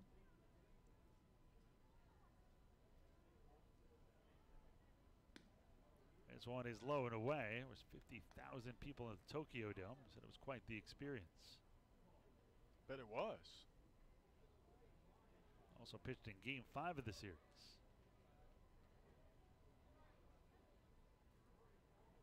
At 6'4", he really stood out in Japan. Made him a pretty big celebrity at the time. This one a hot shot off third, so Thon swinging away here after squaring the first time. So 2-1 the count. Malkin also pitched for Canada in the World Baseball Classic in 2013, which means he was a teammate of Rene Tassoni, former Skeeter. Is he playing? Well, he signed with the Skeeters in spring training, but wound up getting a coaching job, so retired as a player. Thought there was a chance he might hang around, and that the Olympics were back in full swing in baseball, that he might hang around to play in the Olympics, would still only be 34. That's something he always wanted to do.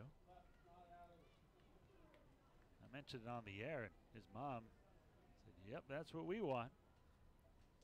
You never know. He could go play. Maybe just kind of warm up, play in spring training or something. He could. There seems to be kind of a dearth of talent right now coming out of Canada compared to maybe 5, 6, 7 years ago, and maybe there's another wave coming.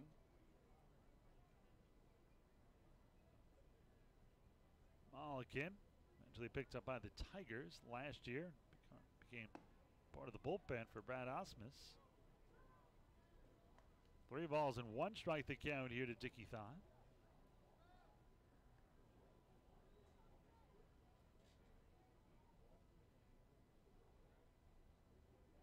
Let's see if Miller's going here. There he goes. This one high. That's going to be ball 4. First and second. Now you have to think Benson is also going to be bunting here. Put runners on second and third. Skeeters certainly could use some insurance. Mulligan a bit wild here. Well, Benson's had a good night. He has 2 hits, including 2 runs scored, and an RBI. He's also hit 2 balls on the nose to right field that were outs.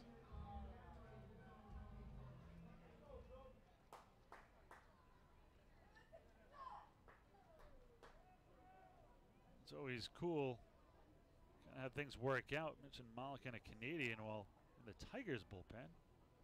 Got to pitch in the Rogers Center in Toronto, his home country, in the big leagues, and bunted foul by Benson. 0-1 the count.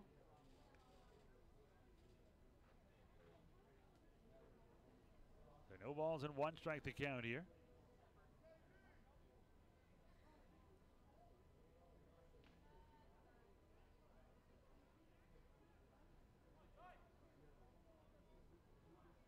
The right-hander from the stretch will look at second and come home. This one is Sky down the right side. This may stay in play. Trap has a beat on it. Reaches to his left. That was a tough play. The throw comes all the way to the third on the line. What a throw by the second baseman from medium right field down the right field line to third on the line. So a non-productive out. Cole Gillespie will step in. Gillespie is 2 for 4 with 2 singles and an RBI.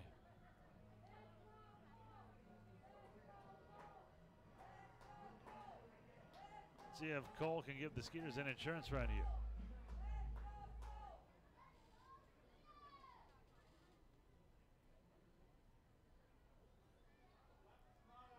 A righty-righty matchup here.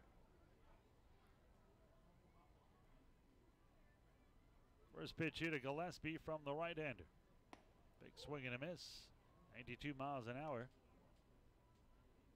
Mulligan has a fastball 88 to 92. Also a curveball and a changeup. There's a little bit of deception on that fastball.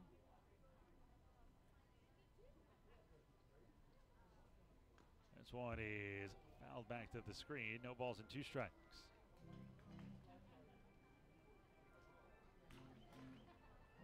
Six runs on 12 hits for Sugar Land, 5 runs on 11 hits For the Patriots, Skeeters a pair of errors. The Patriots just won. Skeeters trying to win the first 4 games of the series.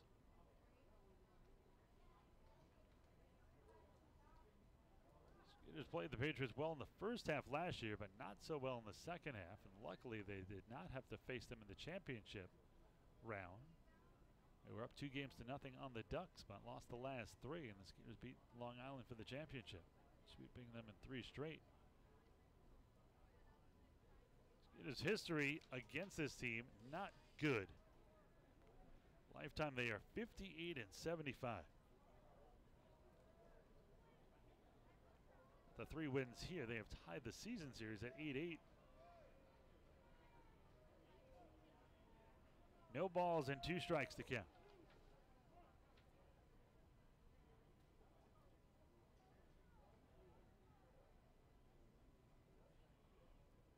The 0-2. This one swung and he hit into right field. Charging it is Marrero, and that's going to fall in for a base hit. Is trapped, and now he overruns it, and the bases are going to be loaded. I was lucky he overran it because he probably would have gotten the force at second. Well, Miller stops at third, Thought at second. Gillespie on at first, only 1 away, and the Skeeters really need to get this run in here. They're up 6-5 and really could use some insurance. That'll be up to Anthony Jansanti. Remember, Anthony had the walk-off hit in the bottom of the 9th yesterday. He's got an RBI again here tonight. He has singled, had a sac fly, popped out, and lined out. Let's see what Jansanti can do here. Righty-righty matchup here. First pitch by Mulligan. Big swing and a miss. Wanted a grand slam on that one. Came up a little shy.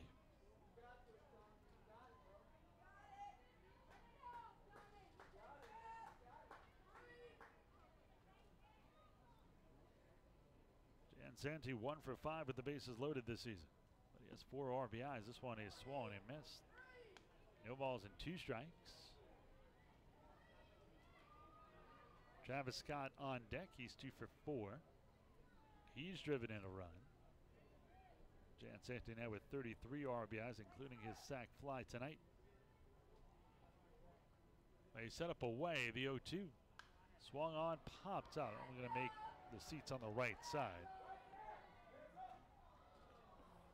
9 rows back just before the Skeeters dugout. Count remains no balls and 2 strikes here on Anthony Jansanti. Anthony came in at 282. 4 home runs, again 33 RBIs.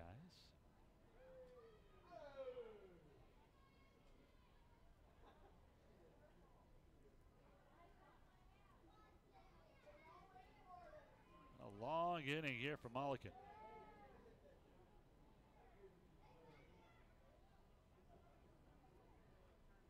Pitch number 20 coming here.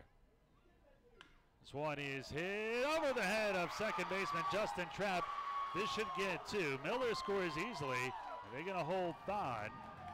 The Skeeters get an insurance run. That insurance run brought to you by our good friends at Texas Farm Bureau Insurance. As the Skeeters are up by 2 now, 7-5. A couple of back-to-back plays where the base runners have been locked up. Not sure if the ball was going to be caught or drop in front of an outfielder, going base to base.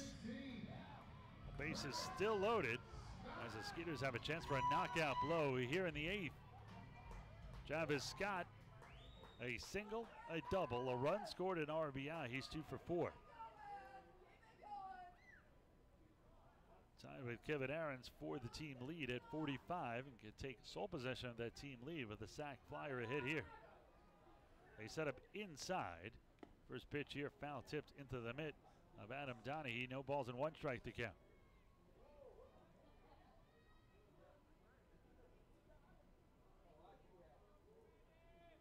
Scott with the bases loaded this year. 2 for 4 with 6 RBIs. This one hit over our head here behind home plate. Quickly, no balls and 2 strikes to count.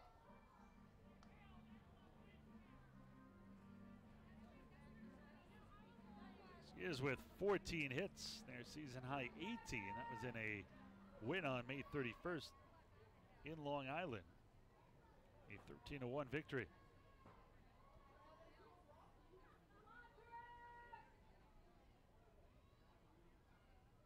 right-hander Mulligan. Now time called. He really doesn't want to be out there, does he? No, he doesn't. This game now 2 minutes shy of being 3 hours old. Should have a 2-minute warning in baseball.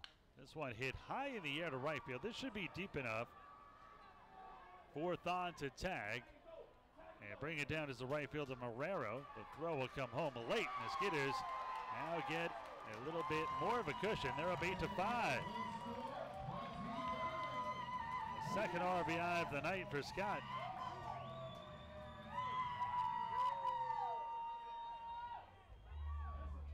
So 2 outs. Both runners advanced to second and third as well. And they both read that right. Once Marrero unclerked one, they had no shot of hitting any cutoff man. They both moved up easily. Now a base hit here could be the nail in the coffin. Kevin Aarons will step in. He is 0 for 4. Only 2 hitters who have not have a ticket to the dance. And if Aarons reaches, Alfredo Rodriguez will have one more shot to extend his hitting streak to 11 games. First pitch here is a little low, 1-0. Skeeters 8 runs on 14 hits now. 5 runs on 11 hits here for the Patriots.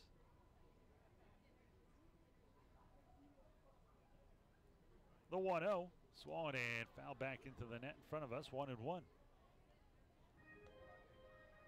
24 pitches in this inning for Mulligan. It has been a long 8th inning for the right-handed reliever.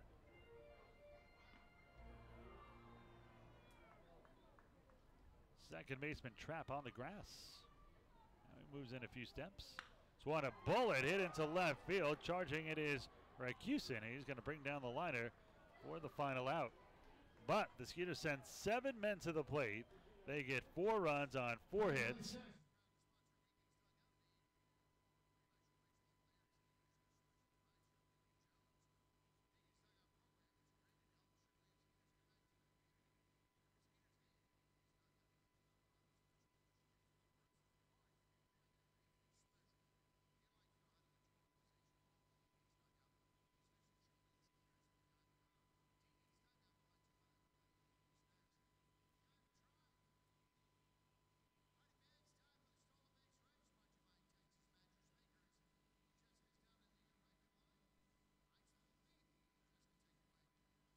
Thanks, Shane. Yes, I'm down here with Whitney, and she's ready to take on the Texas Mattress Makers stolen base race. It looks like Jake Hill's moving it back a bit for her. We're going to give you 30 seconds to go down and steal that base and bring it back to me.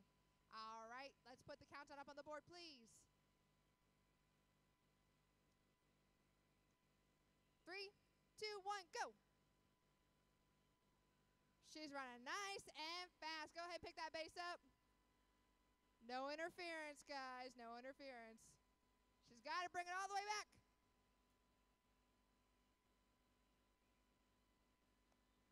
You got about 10 seconds. You can do it.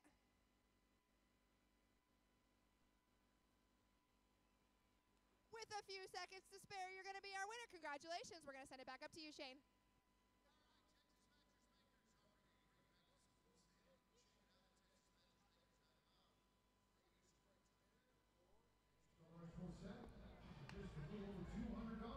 It is a save situation, and Mark Haynes comes on for the Skeeters, trying to get his 8th 1-1 record, 2.43 ERA. This will be his 35th appearance. That's second on the team to Johnston and Richardson. Well, they tied for second, but Richardson pitched yesterday, Johnston today. Haynes has pitched 33 1/3 innings of work, league hitting at a .223 clip against him. Last 15 outings, he has allowed just 1 run.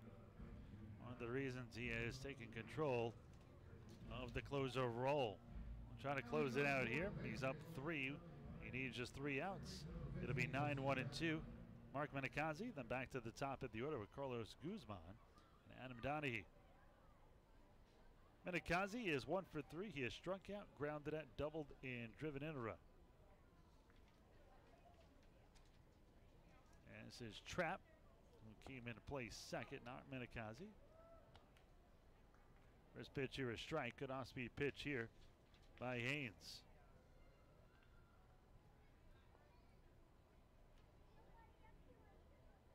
The 0-1 here from Haynes to Trap. This one is low. 1 ball and 1 strike to count.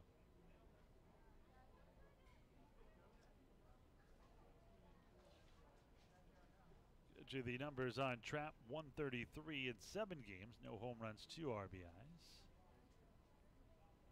The 1-1 here from Haynes. This one is swung and fouled off to the right side, 1-2.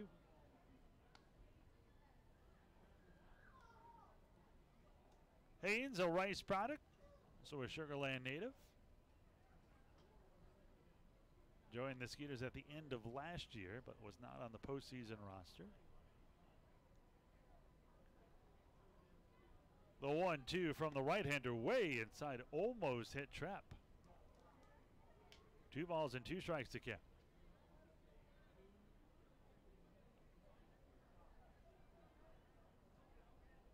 Last time out for Haynes was in this series 2 nights ago in the 4-3 win. He got the save, an inning and a third, no runs, no hits. Did not walk a batter, struck out 2. It was a 4-out save, retired all 4 batters. They set up away. The 2-2 here by Haynes. This one low and away. That'll run the count full 3-2. Not one pitcher on either side tonight has had any good pace to them. Not one. And Haynes not one of the quicker closers you'll ever see. In fact, one of the slower ones. Those closers come in, nobody on, just pumping strikes and throw extremely hard as long as they can. Payout pitch, swung on and skied to right field. Benson drifting back to his left. And he'll squeeze it, and there's one down. It's a big first out, though. You didn't want to put Trap on base to start the 9th. Gotta like that from your closer. Challenge again guy on 3-2. Carlos Guzman will step in as we go back to the top of the order. He is 1 for 4. He has doubled, scored, flied out, and grounded out the last 2 times up. Accepts the All-Star first baseman who came in batting .249. 3 home runs, 41 RBIs. And looks like Brett Jody's hat lineup here. He just picked all 9 guys out of a hat. Guzman usually 4 through 6, batting first here. No balls and 1 strike to count. I know the days of the ideal leadoff hitter have gone the way of the dodo, but Guzman really not the leadoff type at all. This one is low, 1-1.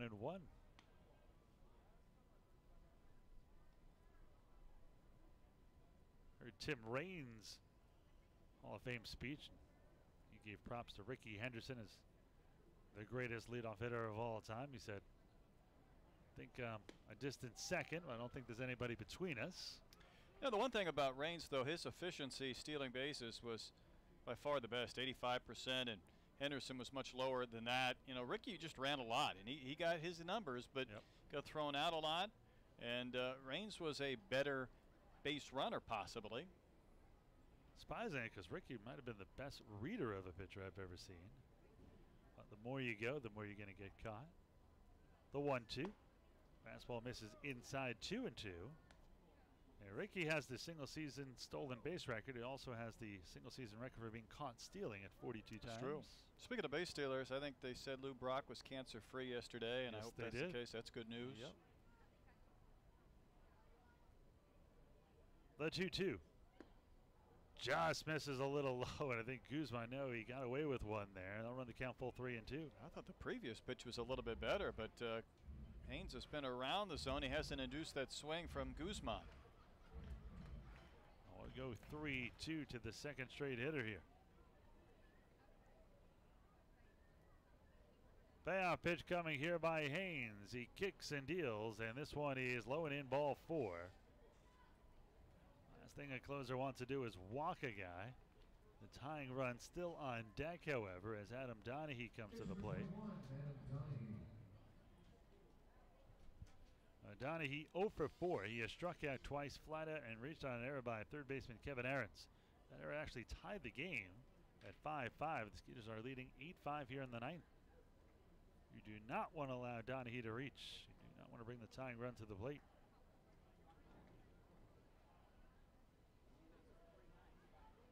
Donahue at that open stance and crouch from the right side. First pitch by Haynes, a fastball strike.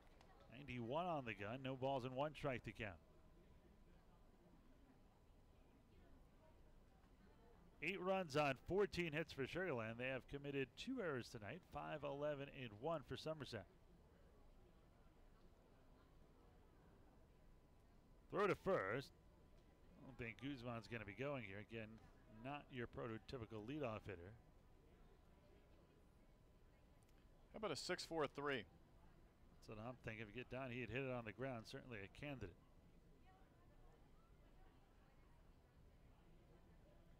Now redeeming it would it be if it comes to Aarons, who made that error to allow the tying run across and then would end the game. Pumps that one in for a strike. 92. Hits the outside corner. 0-2.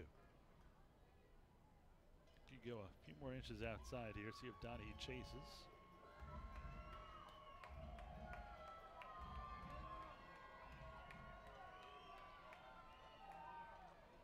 Haynes looks in for the sign here from Cordero. He set up outside, a throw to first. Haynes has to forget about the base runner here. That base runner is irrelevant. He wants to take second on a defensive indifference. You allow it. You'd like to end this with a double play. You do not want to bring the tying run to the plate. The 0-2. Just misses outside. Good waist pitch. That one kind of where I mentioned. That one a little further though, about 3 or 4 inches outside. Ian's throwing consistently here in the low 90s. That last one at 91. Leading off first is Guzman, the 1-2. This one in the dirt. 2 balls and 2 strikes.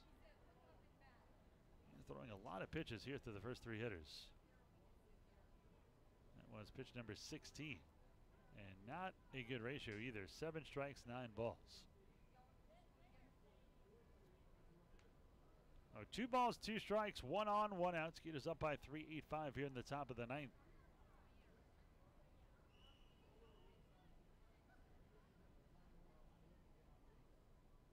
The 2-2 by Haynes. He'll kick, fire, and this one is high and outside 3-2. So he has wasted 15 pitches on the first 3 hitters here. I mean, he gets 2 strikes, and then he just simply can't find the zone to Guzman and Donahue. Hopefully he can win this battle. Can now walk Donahue here and bring the tying run to the plate, and the always dangerous Kyle Roller. We've got to challenge Donahue here. Payoff pitch is a little bit high and outside, ball 4. And now the tying run comes to the plate and Roller. He just simply can't find the zone. Multiple pitches in a row. I mean, high, then low, and then outside. Now big trouble for the Skeeters. Mentioned Roller, kind of guy does not even have to get the good part of the barrel on the bat and can still get it out of here. Now wind not blowing hard out towards right, or in for that matter. Almost limp in right center. He's 0 for 4 Roller. He has popped out, grounded it, and struck out swinging and looking the last 2 times up.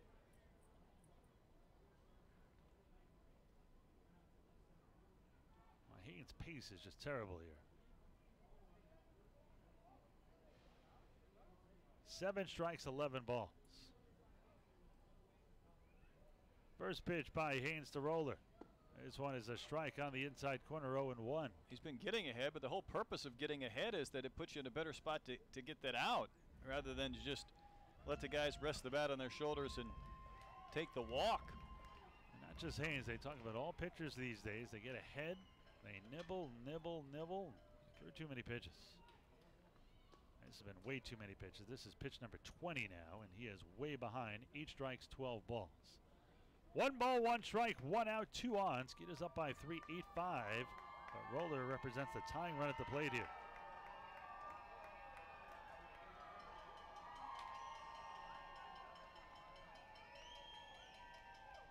They set up inside again here. The 1-1. Swung on, popped up behind second base. It is Jansanti who calls for an infield fly in effect. There's his second out. The Skeeters are 1 out away. So 2 on with 2 out now as Christian Marrero will step in. It'll be another left-handed hitter against Haynes. Marrero has tripled, singled, grounded out twice, and driven in a run. So he's 2 for 4. It's a big batter to get out, though, on roller, break the bat, and get the pop up for the infield fly. What is the actual technical infield fly? How far can it be? Because that was on the outfield grass. Oh, yeah, you'll see it on the outfield grass. I guess it's the umpire's decision. There was a playoff game. Yeah, I was just going to do the Braves. Yeah. It looked initially I was going to go straight up, but won't carry it to left field, and it was called an infield fly. There was some discussion over that. That was a couple of years ago. And Peter Marrero will step in here. First pitch to the left-hander hitting right field. They're from the Skeeters right-hander Mark Haynes. Fastball strike on the outside corner. Plenty of pop on that one. 91 on the gun. Again, Haynes out in front. 0-1 the count. 22 pitches for Haynes. 10 of them for strikes. 12 for balls. He is 1 out away from getting his 8th save of the season.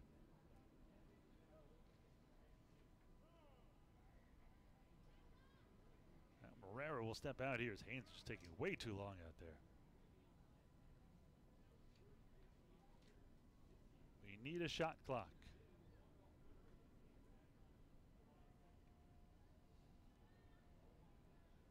The 0-1 here by Haynes.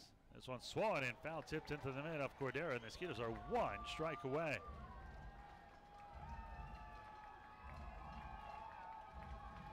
So no balls and 2 strikes here in Marrero. See if Haynes comes at Marrero here. His pitch will be number 24.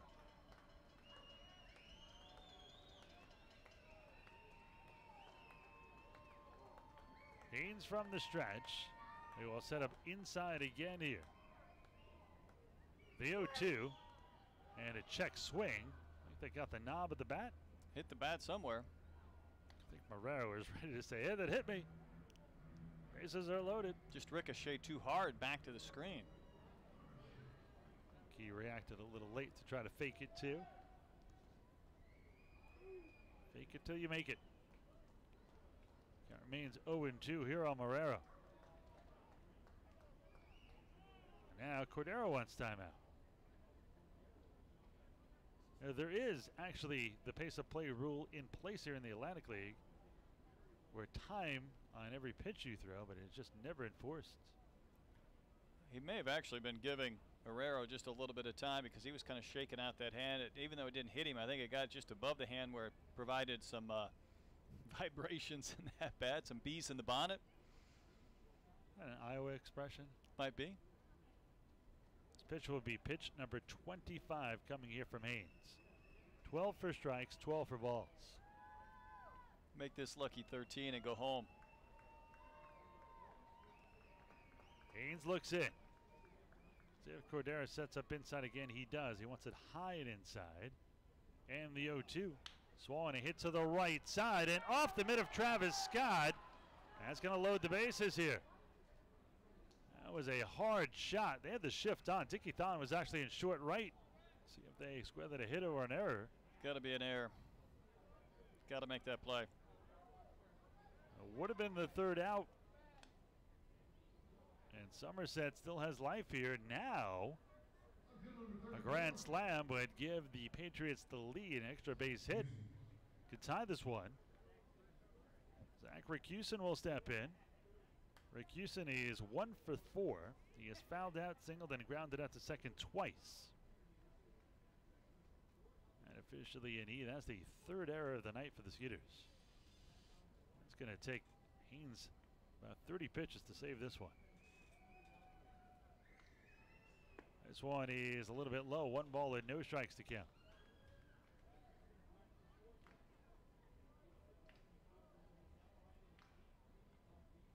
Eight runs, 14 hits, 3 errors for the Skeeters, 5-11 and 1 for the Patriots. The 1-0. Fastball strike right down the middle. 1 ball and 1 strike to count. That was pitch number 27.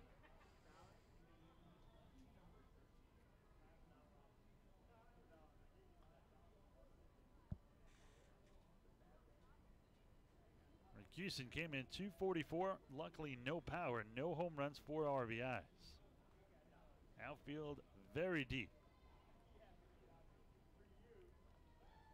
The 1-1 check swing. I think he went and he did 1 and 2. And again, the Skeeters are 1 strike away. And Rick Houston's furious. He's asking why didn't they get the appeal. I don't think he needed the appeal. Didn't you think he went around? Well, I don't know.